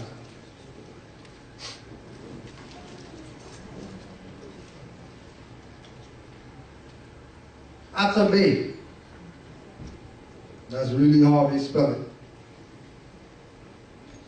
Bey is the supreme goddess of the Taínos.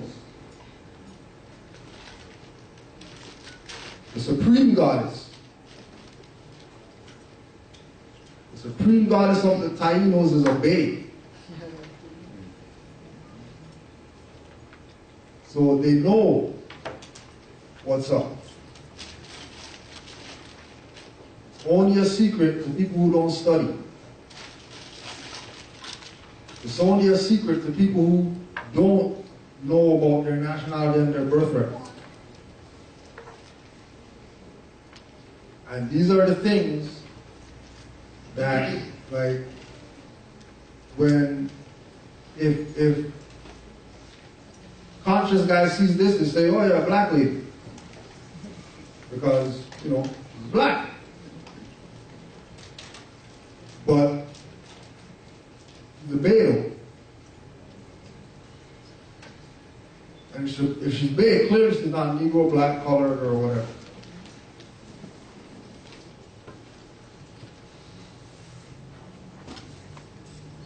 And these are some of the Aboriginal culture we have to infuse into when we're doing our libations and stuff like that. Call out some of these ones. Because they need to get acknowledged too.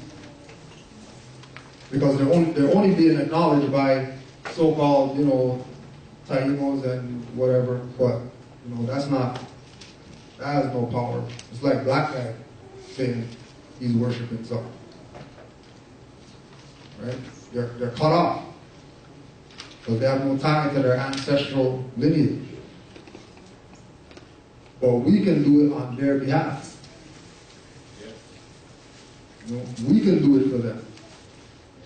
So that it can have some power. So when we start putting Bey out there, when they say it, now it'll have power and then stuff will actually start happening for them. Yes. Because we're the ones that are the scientists that's going to change this thing around.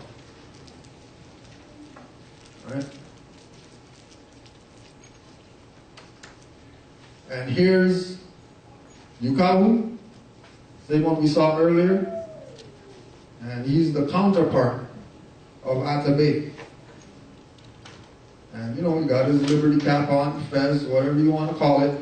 So there's the universal law of duality, universal law of gender. universal law of correspondence. Everything applies with these two Taino supreme God and Goddess. One, they're exercising their culture.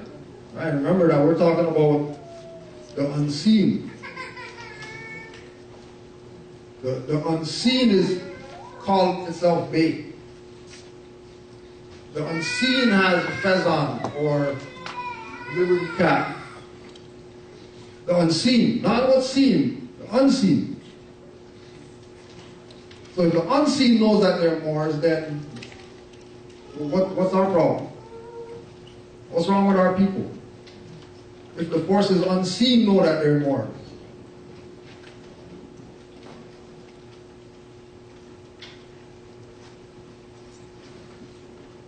Native South Americans, again, just like before, write down the artists so you can research their other works. Because you'd be surprised about some of the stuff that these people actually put to paper. And then you have the so-called, Negro black collar leaders talking about Europeans stole their stuff and hiding their stuff. They're not hiding nothing, they put everything out there. Especially now, in the age that we're in now, you can't even try to hide something. If you want to hide something, it's still gonna come out. You can't even try to hide stuff now.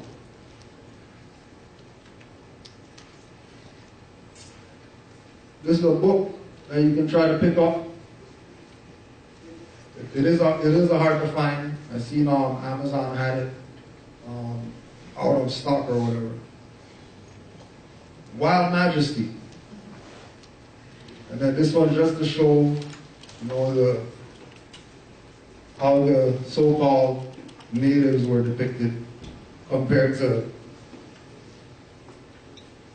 right? The authors, Peter Hulme, Hulme, and Neil L. Whitehead. Encounters with Caribs from Columbus to the present day.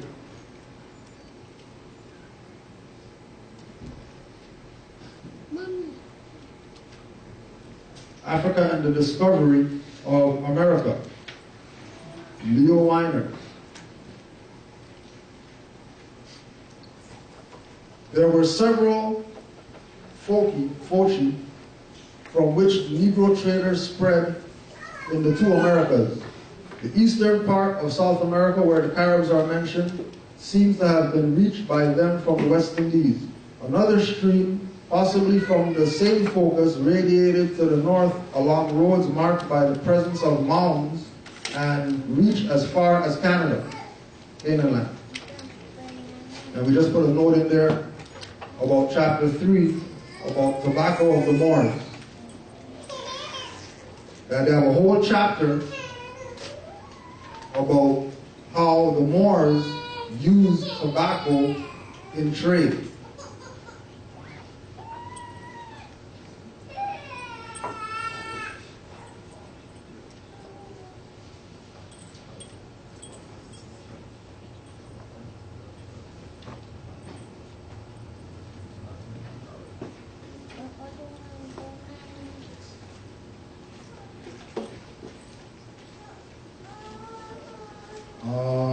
Maroons. Everybody knows about the Maroons, I'm sure. Heard something about these so-called runaway slaves. Right? Maroons were strong-willed. They would go almost any length to maintain their status on the island as free citizens. They would go almost any length to maintain their status on the island as free citizens. And when you do your research on the Maroons, today, 2016, they still have their own jurisdiction where Jamaican government doesn't even deal with them, refuse to deal with them, where they have taken the position of being extremely apologetic for causing the situation of there being quote-unquote a Jamaica and or Jamaicans and Maroons. Because the Maroons say that they're the ones that sold out because they did the treaty with the British. They admit that they did the treaty with the British and that their job was to go catch slaves and stuff like that for the British. Right? And again, their position is apologetic with regard to their actions that caused their own fault. And all the stuff that they're dealing with now with from IMF to everything else. Maroons take it on themselves that they're the ones that did it. Because now, the so-called Jamaican government now doesn't even support them. Knowing that they're the Aboriginal indigenous people, knowing that they're the ones that's been there from the beginning of time, right? They cut them off because of that quote-unquote strong will. And why majority of people, when they speak about people outside of Jamaica, speak about Jamaicans having this, attitude, renegade, rebel, whatever like that. It's always Jamaicans in the gun movies. When they show those movies or whatever, it's always the Jamaicans that are the ones that are the gunman and the drug man and the guy who's bringing the drugs to America and all that stuff. Right? It's because of the Maroon spirit in them. Why they push that perspective. So they even know, even as the gunman or whatever, that they're Maroons. And the idea is to make sure that they stay on the gunman side and don't support what the Maroons are doing. Because right now in Jamaica, they got Maroon government, where they have ministers of everything, just like what European got. And the only thing is that they don't have any support from their countrymen, because their countrymen want to be Jamaicans. And then get mad when they can't get a visa. When they could just be Maroons and then be free and not have any issues. Right? So at that, we're going to take a break. And any announcement? Or We're going to take a quick 20-minute break because we got a photographer here and we just want to grab some shots before he leaves. Just so y'all know, Brother Hazrat just came in the back. We got some raw foods back there. We got some vegetarian pies back there. Well, vegetarian cheesecake. Forgive me, trust me, y'all gonna love it. Like I said, 20 minutes. And then we're going to get right back at it. So we can kill both cameras. And like I said, 20 minutes, we'll get back to it. Right? 1929 years, all of it. I'm at it. You ready, Tree? Ready. Islam, everybody. All right, we're going to get back to work. We're going to bring the Grand Chief Kudjo Adwo back up. Quite a bit more information, so tune in. You'll be undivided attention. And that's what I want to make one announcement. These cameras pick up your voices, right? So even if you sit at a table or two tables away, anybody that needs to have a conversation, that has to talk, I got to humbly and respectfully ask you to go to the back or go outside. Too many DVDs and too many times we put videos on YouTube and people call back complaining because they hear y'all talking and they can't hear us. So even though you think you may be talking at a whisper, those cameras pick you up. So anybody that needs to have a conversation, I got to ask you to go to the back or go outside. Peace and love. Grand Chief Kudjo Adwo.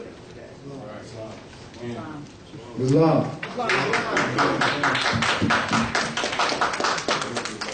All right, part 2.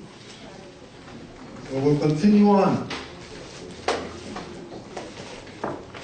Classified as free women of color. And this is Dominica. Not the Republic, which is Haiti, the other one. 3 women of color. Now this is the treaty signing that we were talking about with the Maroons. And as you can see, all the Maroons are turbaned up, right? And again, if you, I believe that there's an interview that some Caribbean TV station or something like that did with the Ministry of the Maroons. And, you know, they were talking about all this stuff that we're talking about. Well, not the Moorish thing, but they were talking about them, you know, trying to get the people of Jamaica to support them more because the government's not supported. The so-called Jamaican government's not supported. And that they're having a hard time with getting the support, right? And, you know, it reminded me of a lot of our situation. We're trying to get our support from our people because we're on this, you know, independent perspective. And our people have this tendency of loving to be, you know, wards. You know what I mean? So it's called the Maroon British Treaty. And once you go through the treaty, it's that there are specific parts that lets you know how Jamaica got into the situation that they're in right now.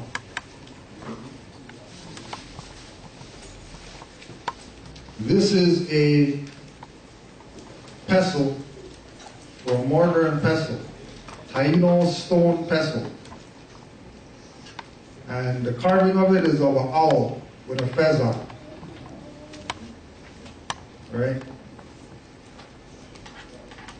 Again, when we look at the culture of Aboriginal people in the Americas, something that is very obvious is that they know about their history.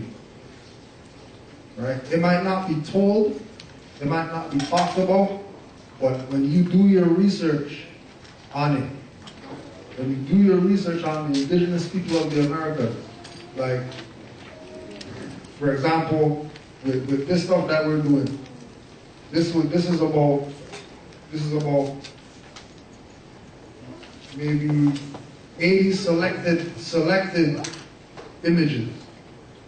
Like, this is selected stuff of a multitude of things that if I put everything, there would have been 200 slides. Just on fezzes, turbans, sashes, shawls, anything relative to Moorish history, right? And, you know, things like these are, you know, like what in doing the research, you're going to scroll through, right? Scroll through all the images or whatever like that, and then when you go to view page, then the page would have other things tied to this. So this is something that I found on a page, on a page, on a page.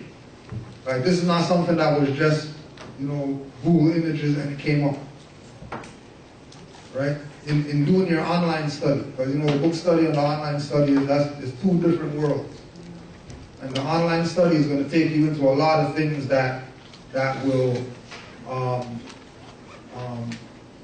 be more personal things, because a lot of things that are relative to imagery of the culture are things that are on people's blogs and stuff like that. It's not necessarily websites. It's more blogs with pictures. So you have to wait for all the blog talking, you know what I mean, to be uploaded, and then the images to be uploaded, and then you'll be able to scroll, right? Oh yeah, we can go on. The Dance of the Sun's Path is celebrated by observing the 4 seasonal stations of the year: spring equinox, summer solstice, fall equinox. Moment in Yokahu's life at the climax of the deadly hurricane season, blah blah. Koa Bey, C-O-A Bey. At the very womb of his mother, the spirit Atabe. So, Atabe, who we talked about earlier, and then Koa Bey. And of course, winter solstice, and then as we know, right, Circle 7, swastika, all the same culture, nothing to hide. It is what it is. It all speaks for itself. Okay? Solwende, another solstice imagery, or sun imagery.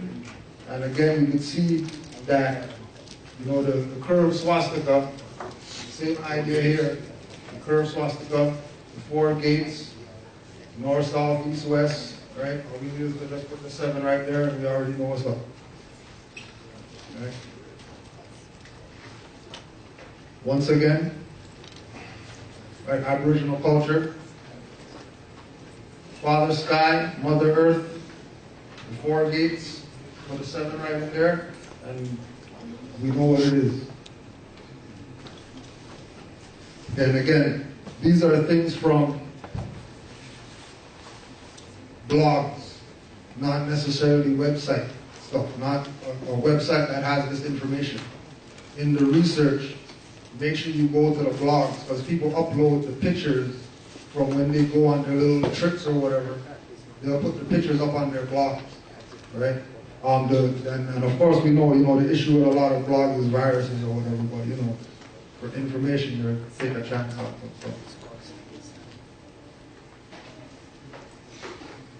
One of the fiercest Maroon warriors were the Kudjo, who went hard because the Maroons, they say, were outnumbered at least 10 to 1 by the British Army. And they didn't stand a chance against the Maroons. Right? They didn't stand a chance, which is why they did the treaty in the first place. Because they were like, we can't be going through this. So how about we do a treaty? Right? And again, we're talking about, this is no different than when you talk to some people who were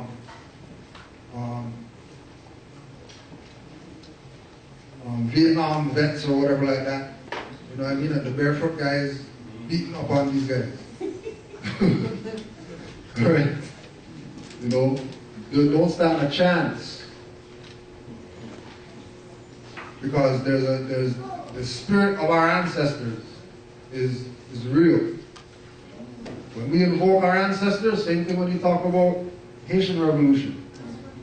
When we start getting the Wicca going and all that, people don't stand a chance against us. When we start utilizing, why is it that of all stars, the star that we have is the same one that the demonic guys use for their little rituals or whatever? Because of the power of the dark side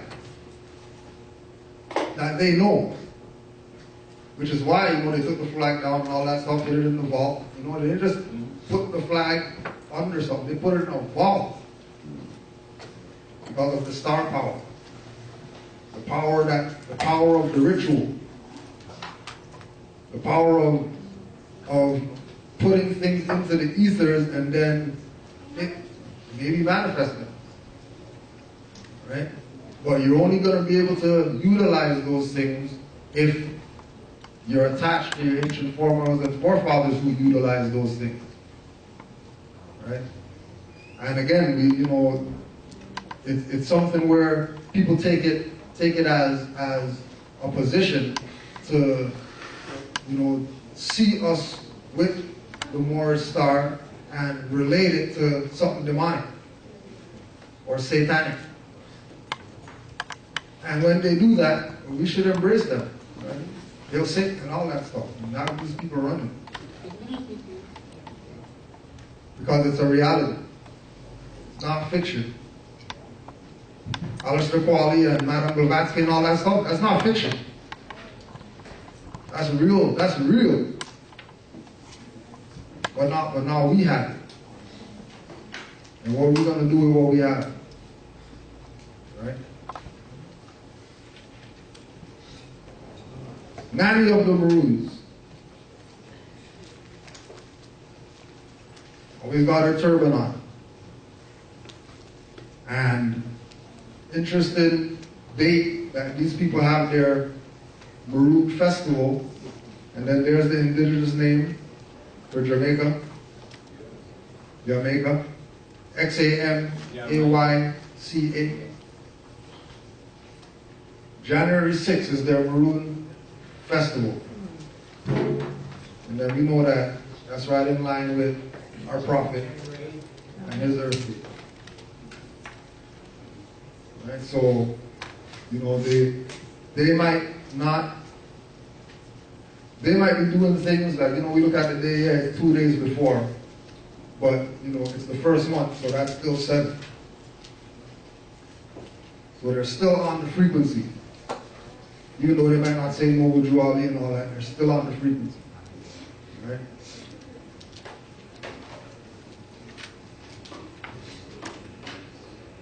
When you go to Jamaica, you got, you know, Westmoreland. You got Moortown over there. Right? You know, they are familiar with the,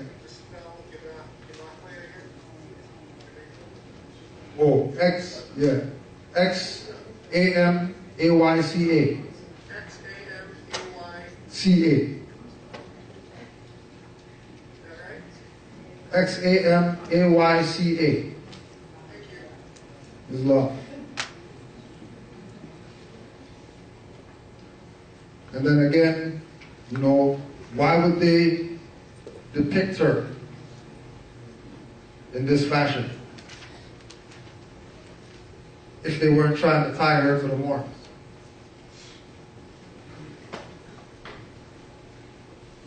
Right, with the cutlass and everything.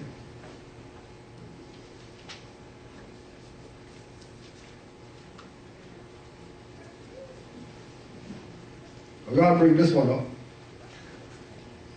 A few years ago, got a call from prominent reggae artist, Sprague Benz, saying that he was going to be in New Jersey or whatever. Is there any Moors? I'm hearing this stuff about Moors. I'm Jamaican and I know about the Maroons and all that. So we put him on to Grand Chief SetenRa Bey.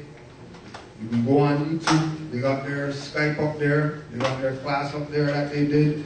If you go on Motorledge Radio, we did interviews with Red Pill and Blue Pill about all this stuff we're talking about the Maroons and all that. Most recently, this movie came out that he stars in, Green Card, independent movie, where it's about, you know, a green card. So watching the movie or whatever, and some lawyer that this brother knows set him up with a lawyer because he was getting married or whatever like that. He's telling the lawyer, well, you know, I don't really need to get married, you know what I mean? Because I love my girl and all that stuff, you know what I mean? I love her, so I don't need to get married or whatever. And he starts telling the lawyer about, well, I'm a Moor. This is in the movie, right? I'm a Moor. And I don't think that I need to do this and that to get you as visa and all. I got nationality and all that stuff, right? Movie that's going around to all the Jamaicans or whatever like that. And the only reason is because he was inspired by a Moorish American Now, if you know, this is Shaka's movie. Same thing we're talking about with the Jamaicans, the gunmen, and all that stuff. Same idea. The Maroon coming to his higher senses, realizing that he's not no Jamaican, realizing that he's more. Remember that he's big time. He's not a small time reggae artist that you just see out mix CDs or whatever. He tours the world. And he's familiar, very familiar with what it is, what it means to be more. Very familiar about Noble Joali. Very familiar about the culture. So if he can know and make sure that, because I'm sure that he's the one that got that to be a part in the movie. Right? His involvement in the movie had to be why they even let that get out.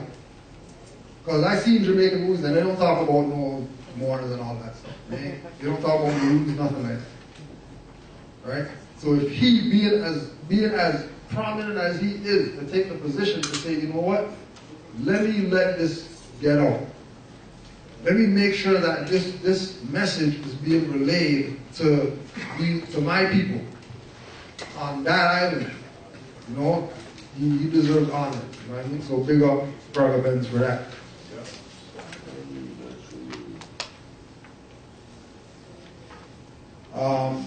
Pedro Camejo Moreno, better known as Negro Primero.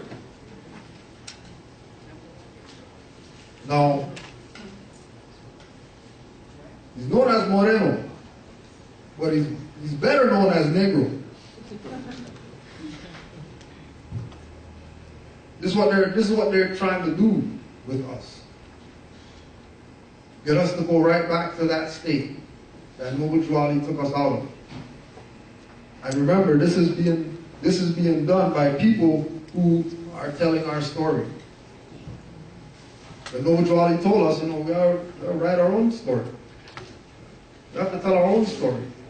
Only we can shovel ourselves out of the avalanche of lies. No one else is going to do that for us. So it's a call for anybody who has this information. Produce something. Make a T-shirt with our Circle 7 on it. Right? Make a little pamphlet. You can go one page, front only, because you know, niggers don't read or whatever, so you can't give them too much. You have to be light with them. So make a half a page.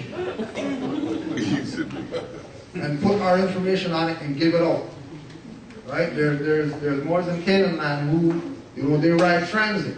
They don't have conveyances or whatever, they ride transit. And they sit on people who they don't know and tell them about Moors or whatever, just because. You know what I mean? Just because. Some people reject it, some people accept it. But they can't say that they weren't told. And then our position is that at least I told you so. Right? But there's a thing of, you know, people thinking that, you know, our position is, you know, keep this information, harbor this information, you know what I mean, not expose it, not put it out like it's supposed to be put out. But the only people that are going to put this out is us. No one else is going to put this information out. Right? You don't have to have title, Grand Sheik, or whatever to put this information out. And anybody telling you that you have to have title or Grand Sheik or whatever to put this out, you don't need to be around those people. Right? Because we're obligated. We're the founders of civilization. If we can do what we did for the European, getting them out dark ages, then what could we do for these people out here who don't have this info? Right?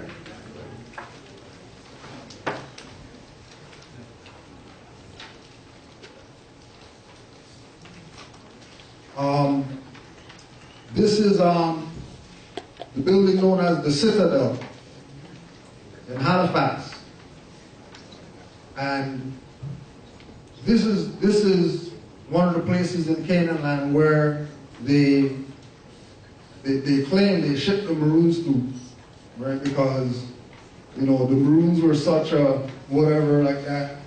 Jamaica government and Scotia government made a little deal or whatever like that, get the Maroons out of here. So they went to, they sent them to Halifax, and then the so-called people there made them build them a citadel, right? However, by 1797, they were uneasy with their new cold home. Local blacks were not welcoming since the Maroons had been given preferential treatment. The government of Nova Scotia was paid by the Jamaican government to house the Maroons, and the weather was not to their liking. Finally, by August 1800, the Maroons were relocated to Sierra Leone. So you have this idea again of Aboriginal indigenous people on this side being displaced. They say that, oh, they sent them to Canaan land, so that's displacement. No, displacement is sending them all the way to Sierra Leone. Because we've been in Canaan land. We got snowshoes and stuff like that. We're not worried about minus 40 and stuff like that. We're not turning, you know, like you hear Sheikh Anta these people, oh yeah, you know, Asiatic went into the caves and then they turned to Europeans. And then those guys are the scholars that the black guys rep. Yeah. The scholars that the black guys rep are trying to say that we aren't compatible to cold weather. Like, if in this time we can go get North Face or whatever to go live in minus 40, I'm pretty sure our ancient forefathers knew how to live in the cold and not be worried about being cold. Cold is not an issue to us. The Europeans are issues. Yes, sir. That's right. Right? Again, like we showed the chart, whether it's spring, winter, summer, fall, that's nature. Us and nature are friends. That's right. Right? There's no atmosphere that we can't domicile in comfortably. Right? Our issue is the people who are on those domiciles with us that are against what we're trying to do. Right? Dominica again, celebrating their culture. You know? First thing the black guys, that's not a fez. What is it then? What would you classify this as? Right? That's just what it is. Right? And then they took it a little further, you know, and they, instead of putting the sun or the diamond or whatever like that on the turban, they put it on the feathers. Stressing the point that they know what's up. And again, Wetu Kobuli, Dominica, Ouaiti-Oucouboli. We're not black Caribs and black Arawaks and all that stuff. We're more. That's what we are. Aboriginal indigenous people. Next. Again, Dominica.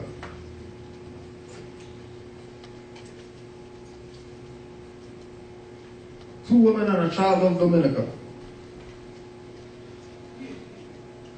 Comfortable. Don't let no slaves and all like that.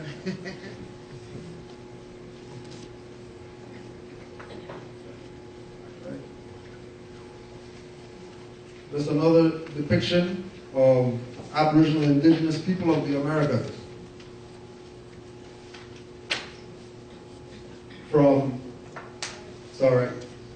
From, right, looking like Mexican or whatever, dark skin, to just having a little thing covering their private, feather, bushman or whatever, and then wearing something more clothing. But all our culture, and don't forget turbans, headwear, any type of headwear is our people's culture. That's why our people wear so much headwear, 500 hats and stuff like that. Headwear is our culture. Yes.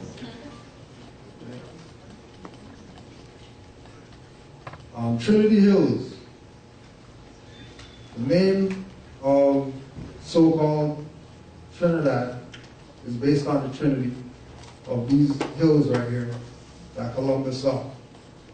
Now, the name of these hills are Morn, Derrick, Grossmorn, and Gaia Hill.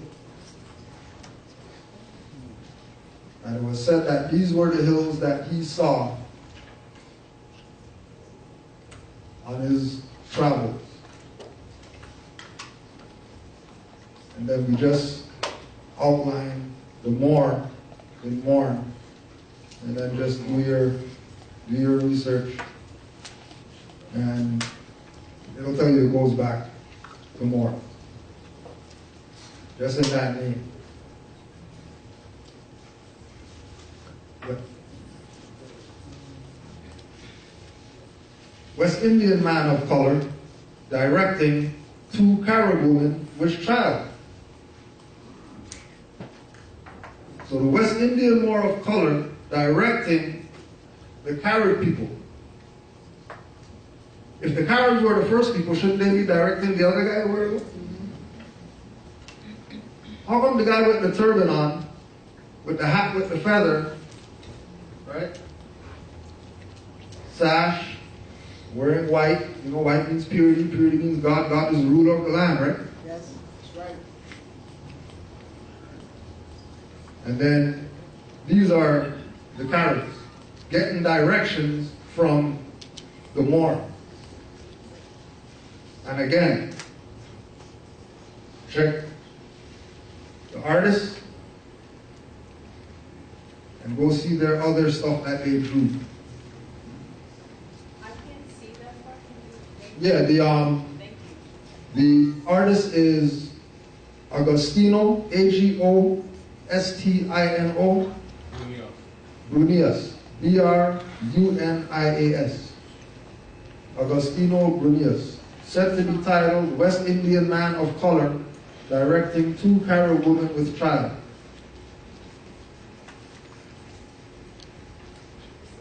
And then we realize, we know why they classify him as man of color. Right? Because, all these guys that study law, they already know what they're trying to do. They know what they're trying to do. They again, the ritual of putting that into the ether, a Moor, dressed like a Moor, but classify him as man of color and put him into the ether, and then you have all these people read this thing, man of color, but not correct it and say that that's a Moor. Makes the Moors colorable. Right? Rituals all day. Coromantes refers to Akan people and was primarily used in the Caribbean. So if they're Akan people, why just call them that? I make up a new name to classify people who have a name already.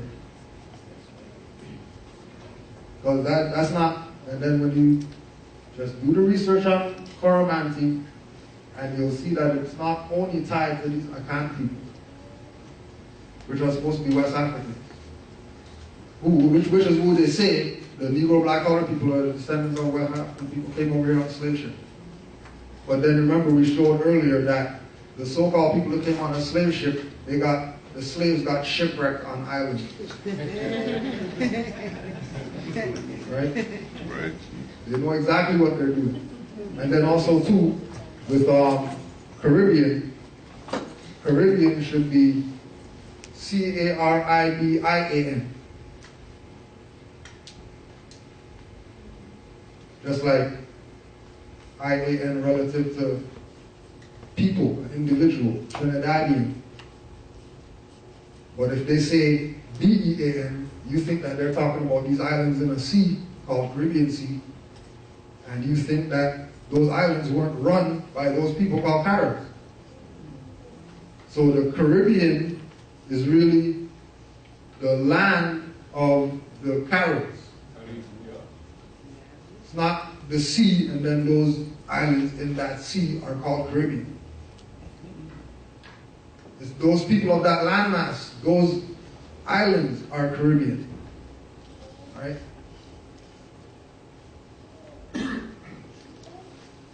Guadeloupe, Turuquera, Turuqueira,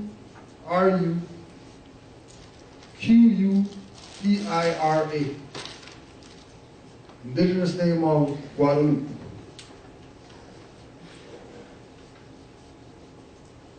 And then, you know, once again,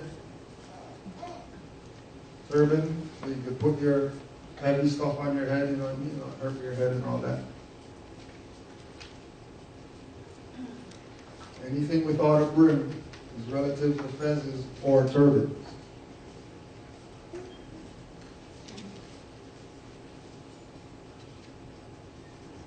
Aboriginal indigenous people, again, fezzes up, because that's Aboriginal indigenous culture. That's just what it is.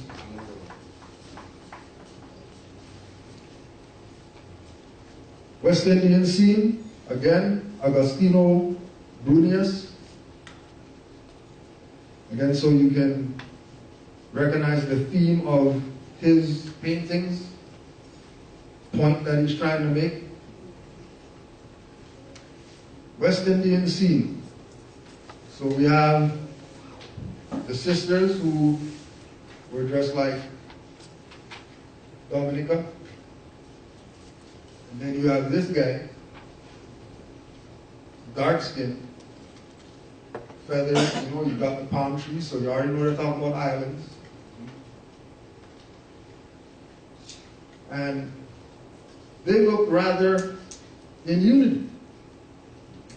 Even though clearly all these are different cultures as far as their dress code.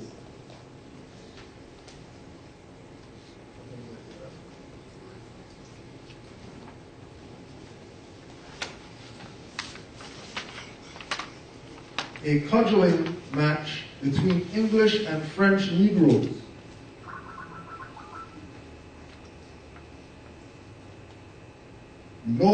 You know, Negroes wearing turbans and stuff like that. And cudgeling, if you don't know, is stick fighting. And really it's probably just practice. You know, it's not really that they're fighting or whatever. They're just like martial arts, capoeira or whatever, training. And again, the white, wearing the white.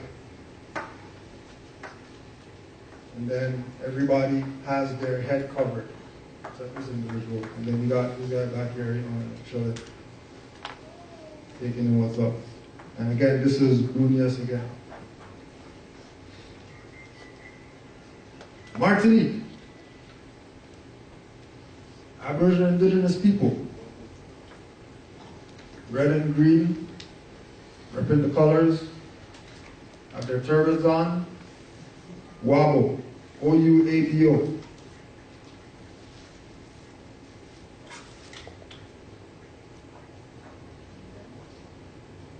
Yeah. Revivalism in Jamaica. evolved out of Mayanism, another Afrocentric religion whose purpose was to rid the land of evil charms and to heal the spiritual and physically afflicted. Turban, you see you got the pyramid right there? 21 people right there, turban like that. It's not something across the board that everybody who wears a turban does. Only specific people have the pyramid in front. Right?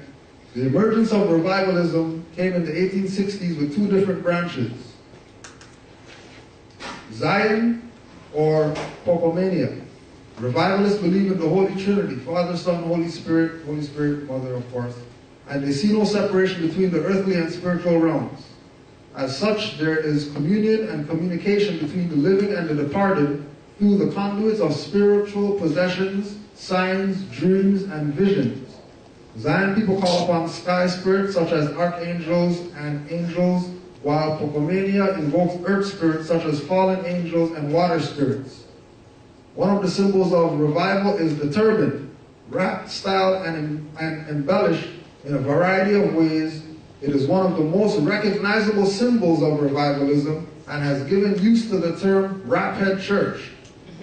The wrapping of the head and how it is wrapped has many symbolic reasons, likewise the things with which the turban is adorned. So of all the stuff that they can take to a dock, again, on that island, they decided to take something Moorish and use it in order to rid the land of evil charms and to heal the spiritually and physically afflicted. Power of a turban.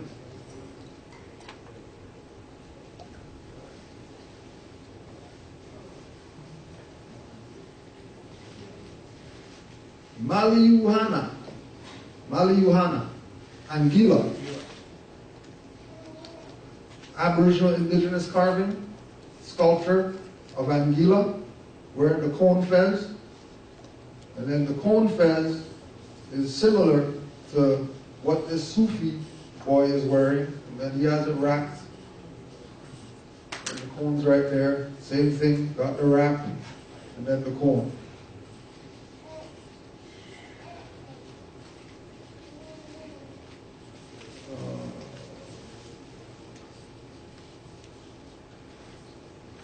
Yeah, that's just talking about different pottery and stuff. Well, yeah, Anguilla. Smithsonian National Museum of American Indian Arawak Headwear. Smithsonian. These are the top guys. Not a low-level museum. This is the Smithsonian.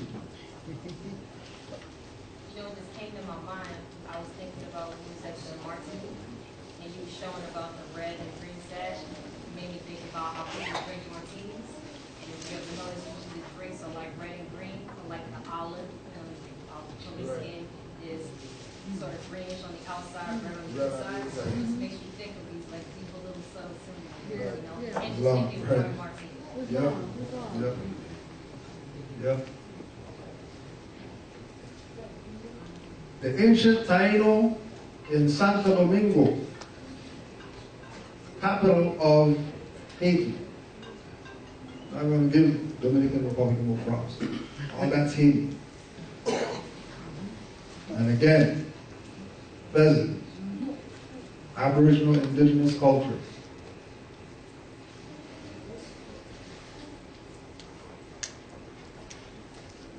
And then this is some of the fam in Colombia. Again, our culture as Moors spreads into so many cultures.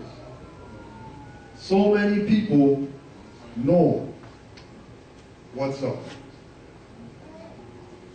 But then also so many people are in denial of the fact. I mean, you know, are we going to call it, is that really universal law of balance? That so many people are dead and so many people are awake? might be.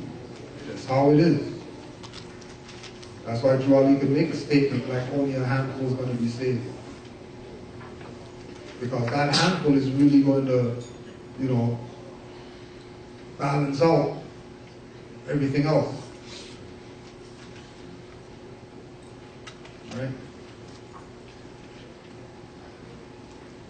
And that's it. I want to say thank you, appreciate your time. And we'll just open up if there's any questions or additional comments, emotional outbursts or anything. You could put it on the record now. No questions? Or anything. It doesn't have to be about this, you know, it could be about anything. But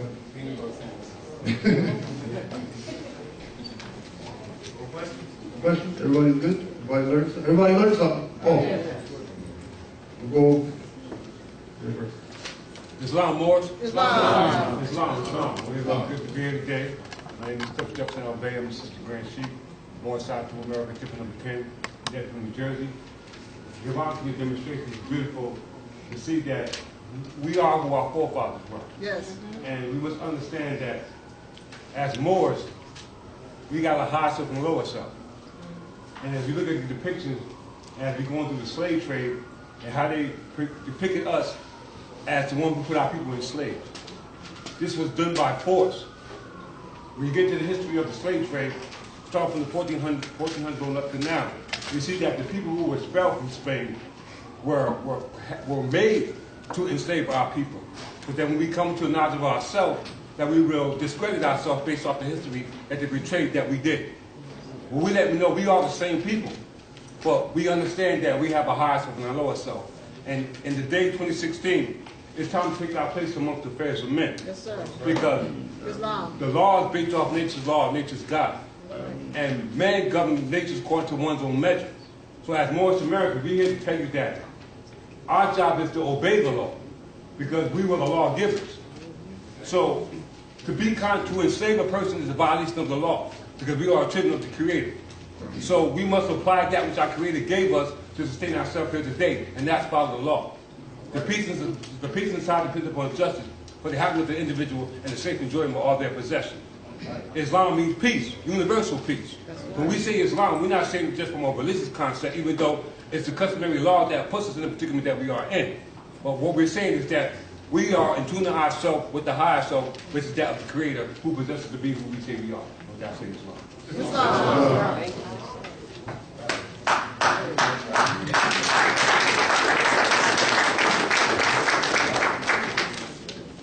Another question? There's one right here. Is there a question? Well, I saw him reading here. I want to make sure we got that point across. All right.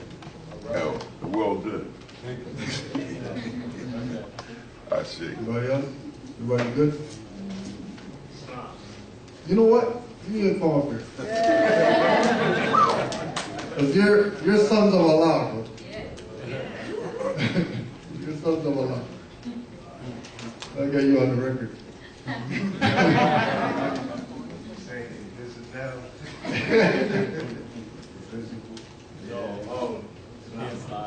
Nah, I was trying to chill, but Yeah, no, you gotta chill with it. peace and love. I had a question going back that I thought might be interesting in discussion. Closing, earlier you mentioned about Tupac being a Moor, right? My question is, and this is just an open question, when you go back in history, it was a sacred Inca of Peru, and his name was Tupac Amaru. He got executed kind of sort of the same way that Tupac Shakur, the rapper, did.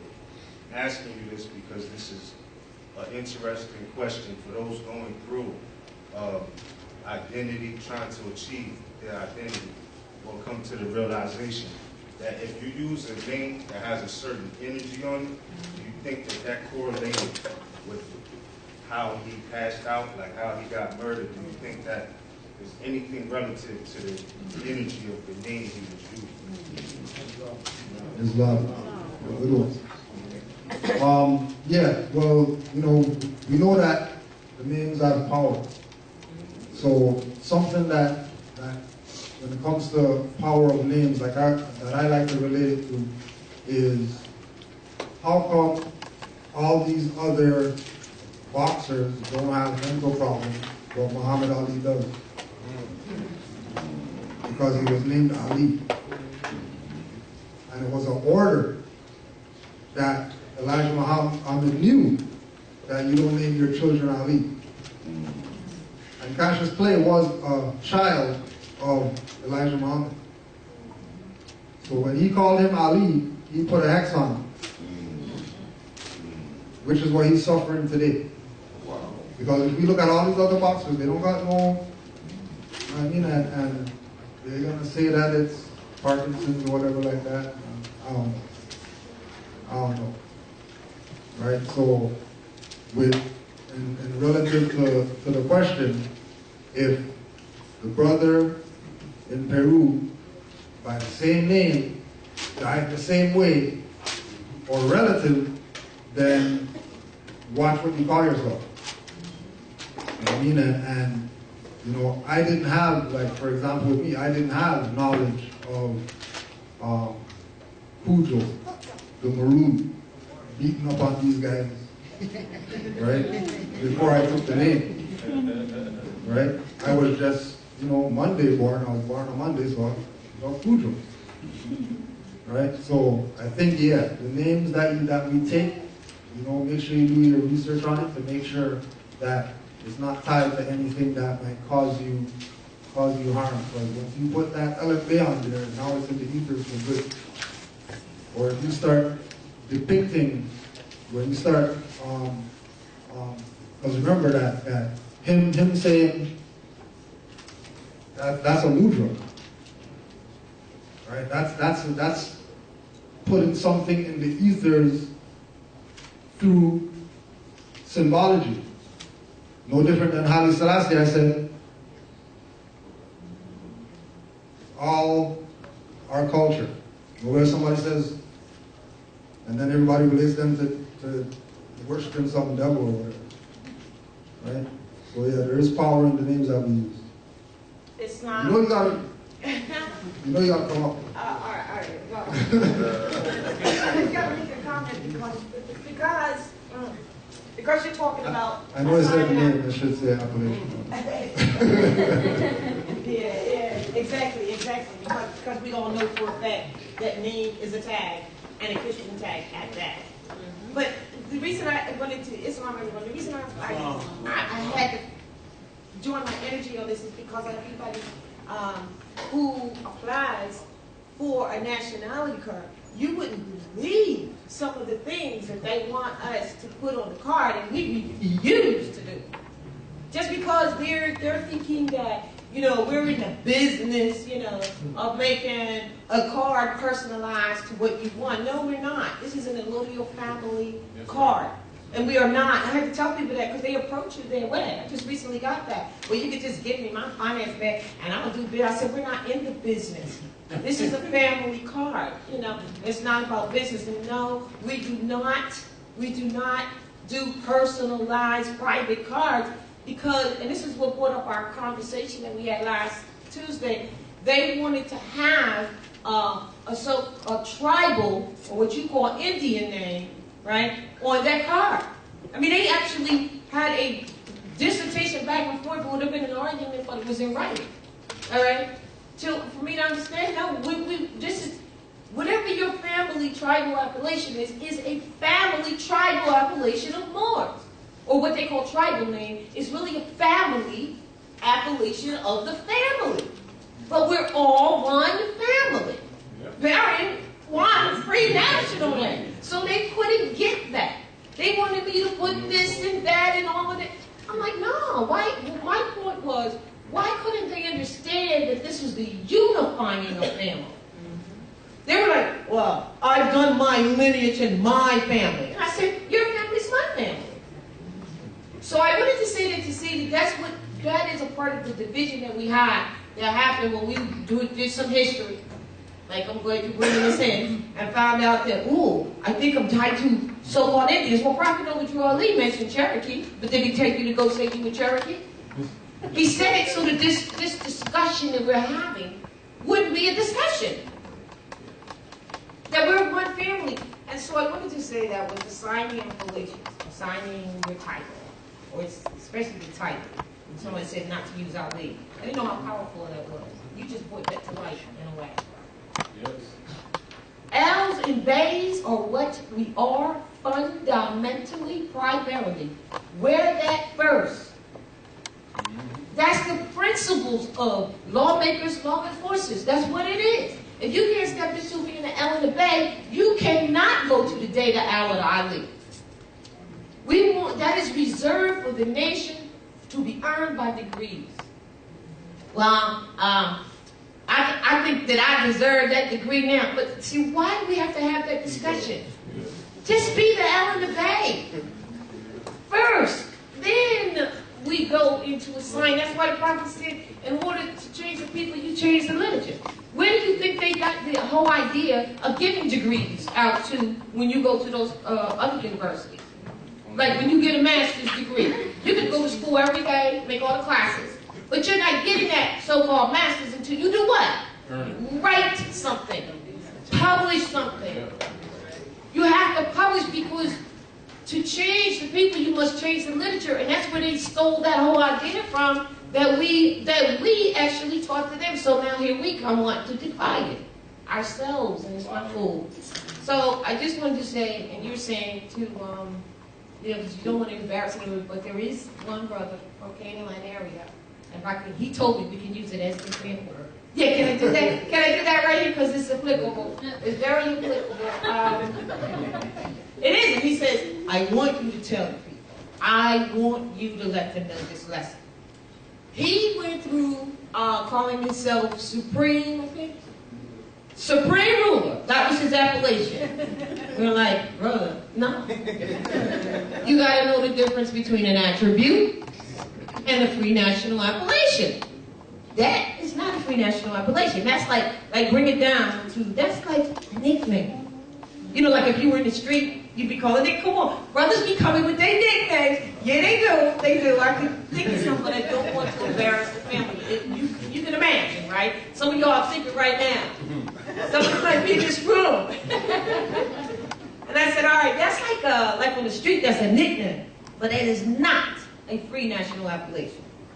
Now everybody knows when you put the L and Bey on, you just went under the protections of your nation, basically. So even if you didn't know what to spiritually join yourself to. Well, anyway, this brother, he argued with people before even meeting us. And going into places, and they said, well, who are you? Oh, I'm Supreme. Supreme who? Supreme Ruler. Yeah, that's it. You know, that's my, he didn't know nothing about appellation himself. That's my name, Supreme Ruler. No, of course, that was offensive to people just by that itself. Do you all feel what I'm saying? All right. So he knew it was offensive, but he was a warrior, so he didn't cast. He's like, you know, yeah, let's walk this way, let's walk that right here. So when he came, so when he got to us, and I was like, no, that's an attribute. You know, like a nickname, that's not free. He wanted to give some resistance, but it was our correspondence, and I said, this brother, why don't you go look and see what your mother named, what she calls you? Because I already know that all of those are really Moorish appellations that was given to them because they're the ones who didn't have a name. And then if you go research the name in Moorish Latin, or that, what they call themselves, you know, whatever your mother called you, you'll find it to be something a lot more than what you thought that it was. And you could spell it differently and pronounce it differently if you go research. This brother goes and researches it and makes it real. He says, wow, his appellation his mother gave him was Merrick. Guess what Merrick means? Supreme Ruler. See? So I wanted to bring that up. That's very interesting. Yes, because he said it's fair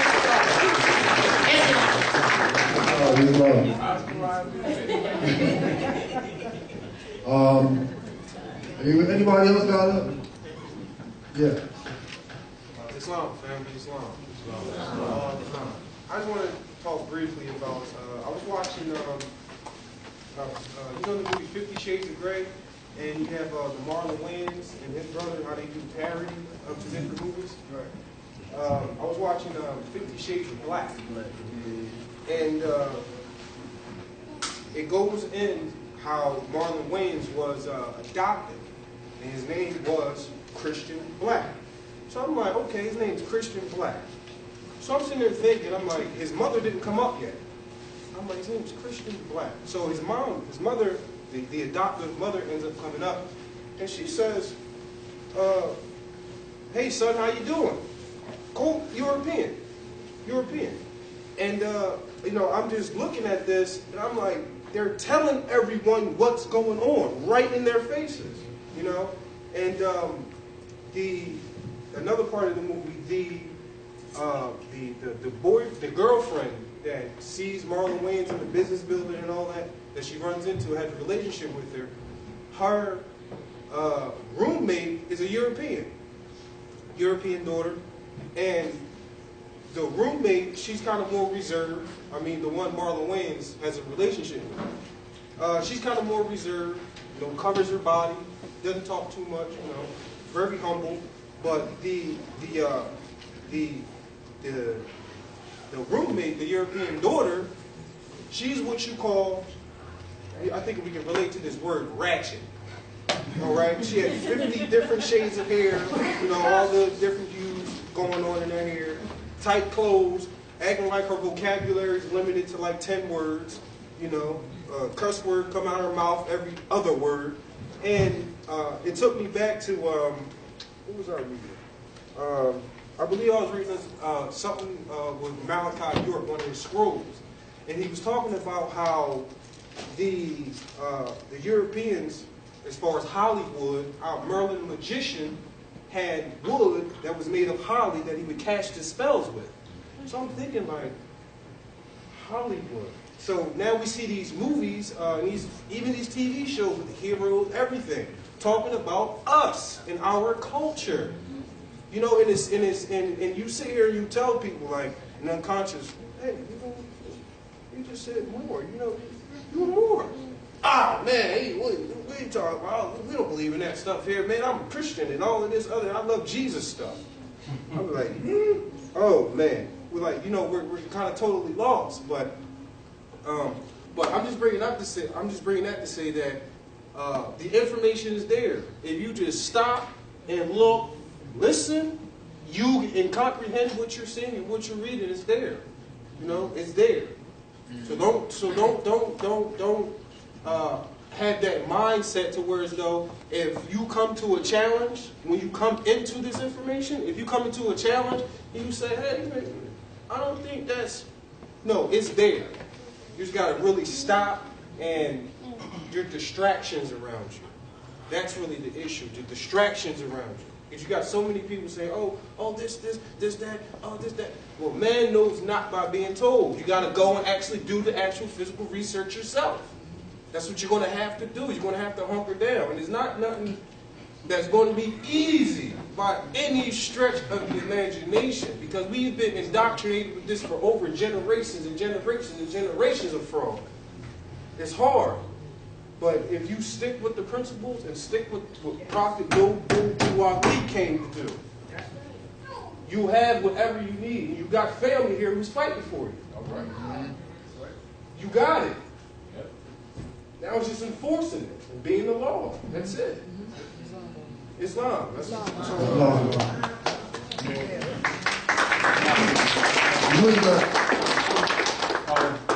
Well, y'all notice there's 2 big brown buses going around Philly being escorted? Well, he might contact you before it's over. Anyway, Eddie's going to Trading Places too. So he's in the city. And so a lot of people don't know. So if you see 2 brown buses being escorted, that's them. So he's doing that over again, so there'll be some messages in there for you.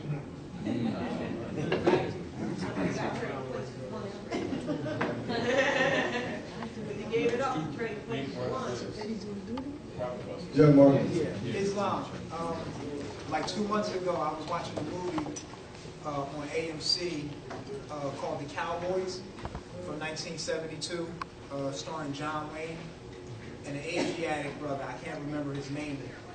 But the movie is about John Wayne wants to do a cattle run, but he doesn't. But the people in the town is not there for some reason, so he's going to use some schoolboys to do the run.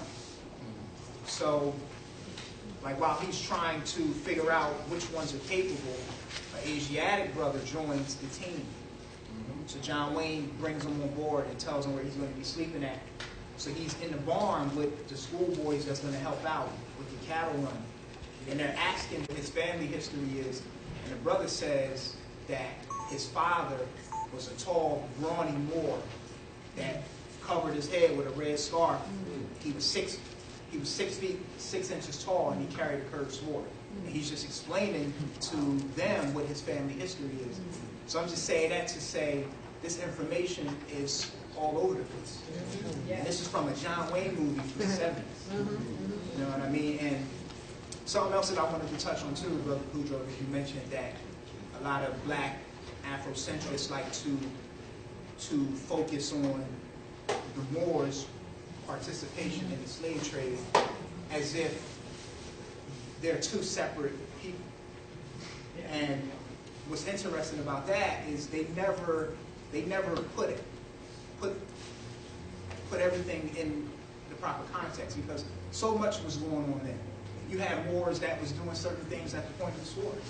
You had some that were conversos. You had some that were moriscos. So it was so much going on. You had Moors that was freeing slaves. You know, so when you touched on that, that was key, because a lot of ones like to focus on the negative things to deter people from this information. So Yeah. that's what Islam. So that's what I was going to touch on. You know, Islam. Yeah. I want to make this comment in relationship to so-called black scholars, so people can understand the lower chakra operatives. And this is why it's important, and as Grand Chief Kudjo was talking about earlier with etymology. The blacks applied to the Moors mean that the Moors who were traders supporting the pale man, because black means the pale ones. It does not mean dark, it means the pale.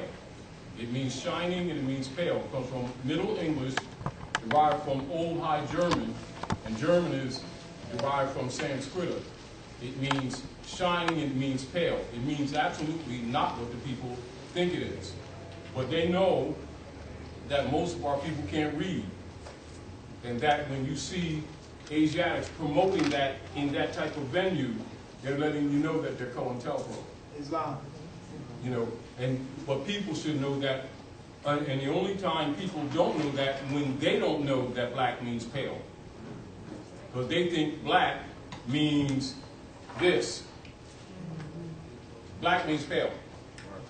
Once that's understood, as soon as you see Asiatics promoting that, they're telling you they work for the overseers. So you're not offended. You need to know how to read, not only spiritually, but know when somebody comes at you with language, know where they're coming from.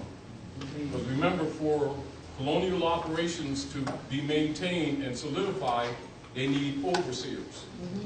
And this is another reason why they set up most of those so-called black organizations with 501c3 skull and bones kickback. And then they tell the people who came from Jesus for teaching the word, when it's really skull and bones kickback on Lyndon Baines Johnson to control their marching Negro leaders to keep these people in check. So the deal of it is, whenever we're presenting that type of argument, keep in mind, this is where you got to put etymology in, because a lot of times we'll go into the connotative perception and actually be trying to counter it, but actually be promoting it. That's how the dark science works. That's how the dark magic works. When we say the dark magic, it only means the lower side. And so when people hear so-called black scholars projecting that black, they know these people are Moors, but they project the black because they are minions. They're called familiars. And this is one of the reasons why when you deal with other Asiatics around the world, and sometimes our people don't understand it, if they really understand it, that's why they don't like black people. Because black people are traitors. You don't distinguish from other Asiatics.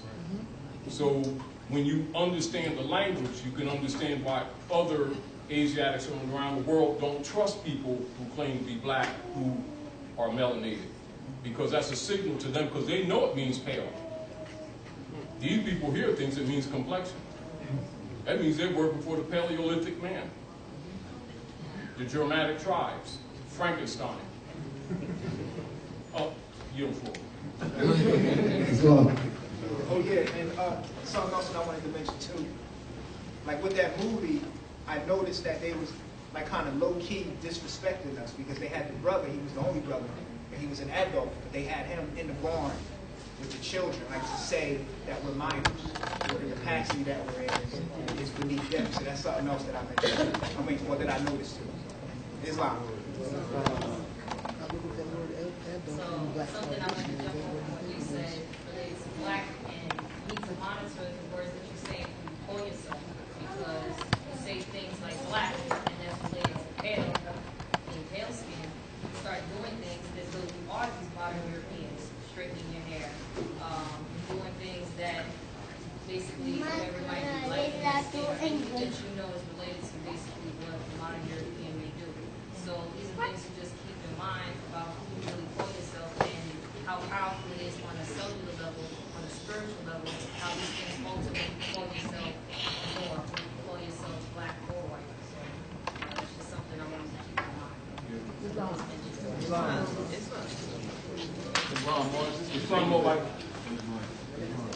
Just to piggyback No, Camelback. Camelback. Not Piggyback. Camel. Just the Camelback on what they were saying about people rocking the Black Lives Matter. So what they're really saying is that no lives matter. That's what I get. And that's why they can kill us. True. So that's just all I wanted to say. The original starter of Black Lives Matter. Islam. Hey, we hear you. What's good? You got a question out there? All right, more Islam. Ain't no more says Islam to everybody. All right. Anybody else? Conversation over.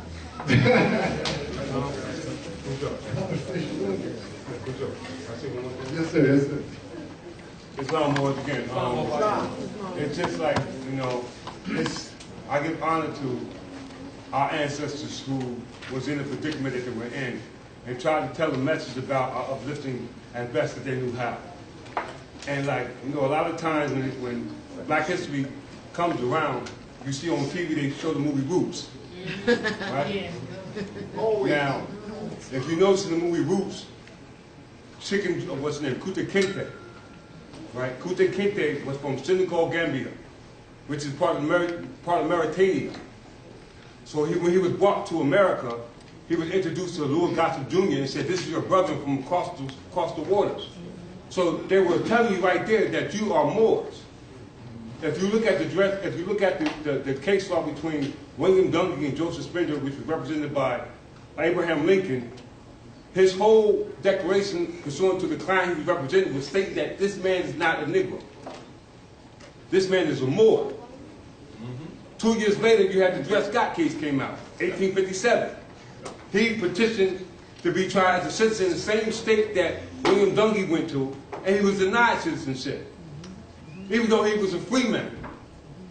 So 7 years prior to that, you had the Emancipation Proclamation. So it's telling you the keys are there. It's letting you know that you are Moorish American. Why? Because we're descendants of Moroccans but born in America. We can call ourselves anything we want to call ourselves. But the legal gratification is by calling yourself other than what you're not. Because the Prophet says, it's by your free national name you are known and recognized by the governments of the world according to the said government which you live in.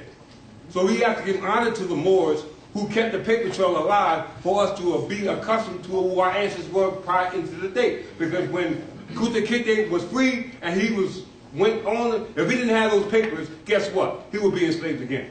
That's right. So the process no doubt put in place for us to declare who we are is paramount. This is the reason why we can't get any political consideration in society, because we're not part of society. That's right. We can't even talk about nationality. We can't deal with our immediate predicament, which is our cities and our societies, which is municipalities. We need to go to the county clerk's offices and demand our obligation to us being citizens, because this is where we are being affected by legislation being passed by conventional legislation. Well, the conventional legislation is based off that of the common people. But they're saying we're not part of the common people. They're saying we're persons. They're saying we're not even natural people. So this is what the majority fixed. We're a part of the people. But the people must be expressing the will of the people. And what the will is the people? The Bible says how many evils have been committed by the communities of the law? How many crimes are the people by that of the council? So when we look for due process to those who are in the ability to give us due process, look at the laws that they're passing. We allow that to be. We allow that to happen. So we're not taking our places amongst the affairs of the men, because the political considerations are not dealing with men. We're not dealing with women. We're not dealing with people. They're dealing with persons, corporate fiction, wars of the states. So the only political consideration that they give you is what they want to give you, because you got no right that the courts will bound respect. And that's based off legal conclusions that are done based off legal theories of men. That become discretionary when it's based off material facts and genuine issues, which is based off the legal notices that we are declaring pursuant to the Declaration of our Nationality and the Constitutional Protection pursuant to the Proclamation of our free national name and religion. This is the reason why we must declare who we are by doing the process no doubt say pursuant to Act 6. And with that, say Islam. Islam.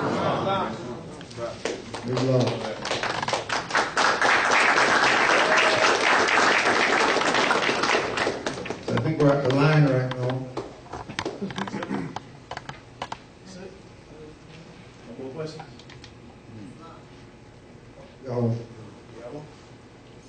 I don't have a question, I just have a short little statement I'll make for sure. Nothing is a coincidence, and I'm finding that out more and more. And I wanted to ask about appellations, names. Because when I got my ID card, I used the name, my given name from birth, but I wanted to change it and, take on the Islamic heritage. So Laz has said, take up the meaning of your name. And I just, this Google stuff is just fantastic. So I looked at this name that I've had for a long time. Find out my first name is Spanish, which means pure, virgin.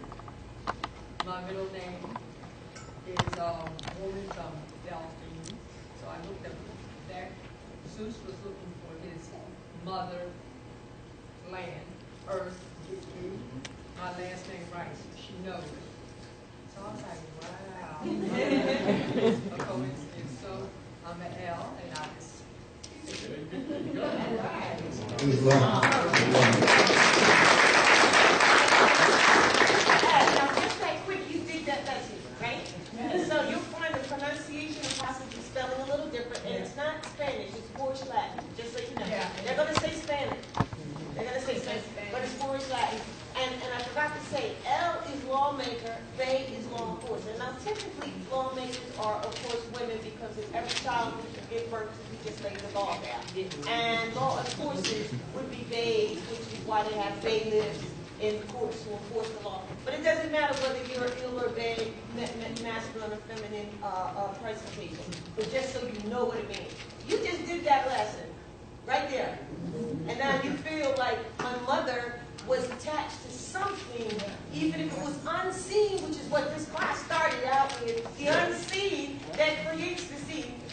And you feel better about that, don't you? Yes. Already, correct? All the time. Islam. Once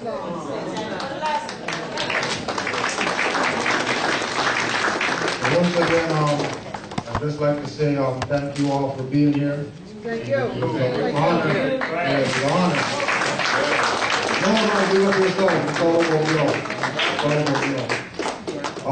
It was an honor to be in the place that I see in so much videos. And it's a journey. It's a journey that is definitely going to continue. And we, as far as everybody in Canaan land, we want to tell you, people, thank you for your support. Thank you, Morris, for support. And anything that y'all need, you know that here, we got your back. Peace and love. Peace and love. Peace and love.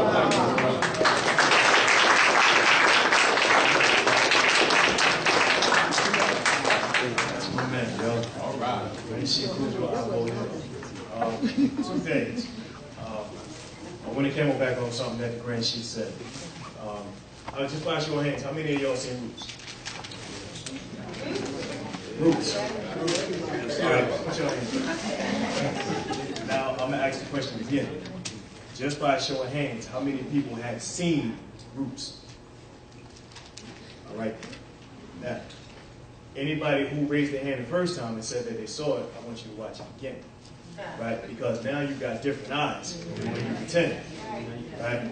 Now, I said it a couple times before, speaking about when they bought Kunta Kinte from one part of our land to the next part of our land. Right? His brother was from what we know to be as the west coast of Africa. And we know this to be what? Northwest Africa. All right, come on, talk to me. Come on. Right. Now, when he was going along with Lou Gossett, Lou Gossett said, "Oh, you Guinea boy, you know, y'all Africans this, y'all Africans that, this, that." So he made the separation, right? Y'all Africans, right? You listening to what I'm saying? Yeah. He made the separation. Y'all Africans. Now, if he's saying y'all Africans, then he's saying that him and his ancestors didn't come from Africa. I'm not separating Northwest Africa from what we know to be Africa, but I want y'all to hear what I'm saying. He made the separation as to say, you came from Africa, I didn't. So if he came from Africa and I didn't, then that means I was already here. Right? Now, that's just one instance. The next instance is when he takes Kunta. He takes Kunta. so she gonna be Kunta for me. And he gets Kunta in front of everybody on the farm, right? Now everybody's looking and they checking him out. He said, "This is a Guinea boy right here. I want y'all to see. I want y'all to hear it. Y'all got this open now. The first eye is open. I got this Guinea boy standing right here. Now I know ain't none of y'all never seen a real African before. All right. Y'all listening to what I'm saying? Y'all hearing what I'm saying? You seeing what I'm seeing? If ain't none of them never seen a real African before. Implication. Not saying, I'm not going to say that they must not, because we all are. But they made the separation when he said, y'all Africans. Right? So if they ain't never seen a real African before from over there across the water, then that means they were all already here. Right? See, now that you sound right. So this is the thing, right? I'm trying to think. I had a conversation a week ago. Another brother told me about the, and my cousin told me, you can Google this. There was, Alex Haley didn't write Roots. No. Right? I'm thinking it was an Albion that penned the movie. And they got Alex Haley and put him out front, you know, that whole Negro project. Right? Now, in these movies, just like Nasir said a bit ago, they keep telling you. They keep saying to you, this is what it is. You're not listening. And you're not seeing. Roots came out when I was a baby. 70s or something? Yes. Yeah, right? They've been telling you since then. That's why I asked who's seen it. And then I asked again, who's seen it? Because all of these movies keep telling us. Now, I'm happy that this slide is still up. Because you see these Colombians here, right? And they got these fezzes on. I want everybody to take a pen and a piece of paper and write down Black Grandma in the closet. Oh. Black Grandma in the closet. Right? Go to YouTube and watch these videos. They're full. But a year and a half ago, I actually intended on showing it in here. And then we was going, I promise you, we would have been talking about it for weeks. Now, I'm going to make a statement, and I want all y'all to absorb it. When you watch Black Grandma in the Closet, there are 4 parts. Peru, Mexico, Dominican Republic, and Cuba. Right? Is that 4, or did I name something twice? No, that's right. Dominican, Peru, Mexico, and Cuba. They go to these 4 places, right? And what are they searching for? The African presence in these places. And then they go off and they go in and they start talking about all of these people that liberated these lands that look like me. Right? I've been down to Mexico, y'all. I see who it is in the airport when I arrive, but I also understand why they look the way they look. And then when you go into Mexico, they look like us. I understand when you go to these airports and all these other places, they look like they look. But I want you to understand it. Now, I'm going to make a statement. It's eat the fish, spit out the bones. Eat the fish, spit out the bones. What does that mean? That means I want you to take what you can get and discard the rest. I don't want you to sit around now. It's presented by Henry Louis Gates, right? Y'all know about him. Don't worry about him. See, let him say what it is that he has to say. As he's beating people in the head with all of this black talk in one ear, out the other. I want you to listen to these indigenous people. I want you to listen to these people from these lands. I want you to see when he goes to Mexico, down in Mexico, below Baja, that there's a town of Mexicans, and everybody in there is dark as me. And coincidentally, it's the poorest city in Mexico.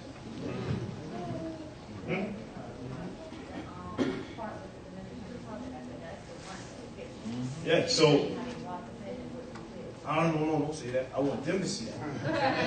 I want them to see that. See, because your first eye is open, right? Otherwise, some faces that I've never seen before. So that means you traveled to come. And we thank you.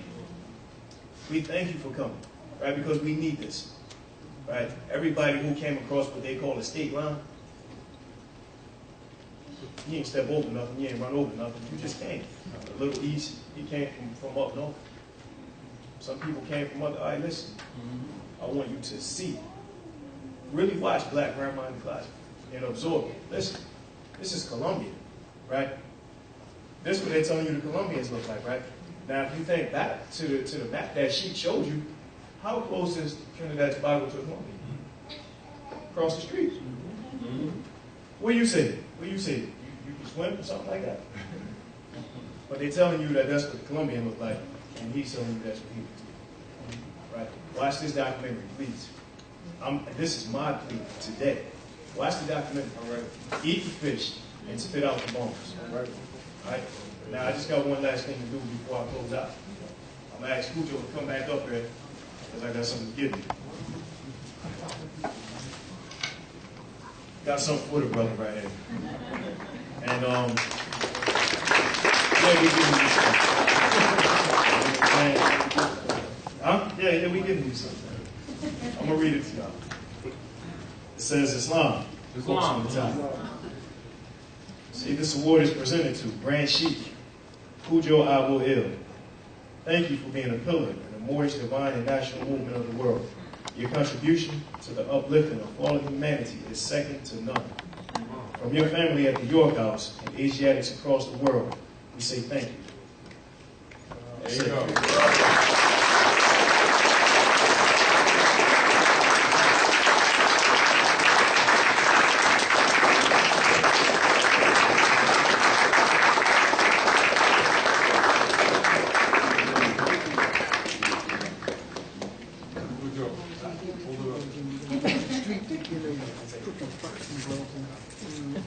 Before we get out of here, I just want to thank this brother.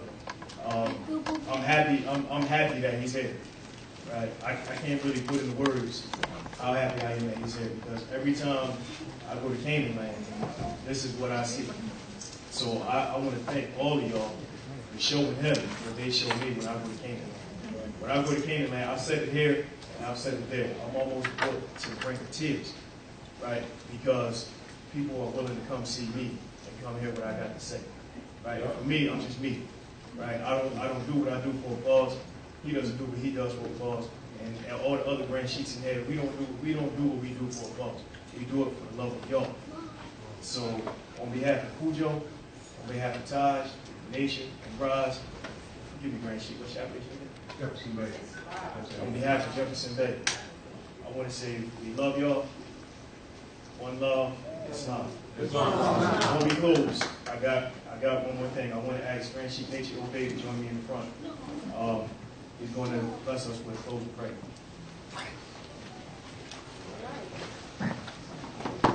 Friend Chief Bey. Wow.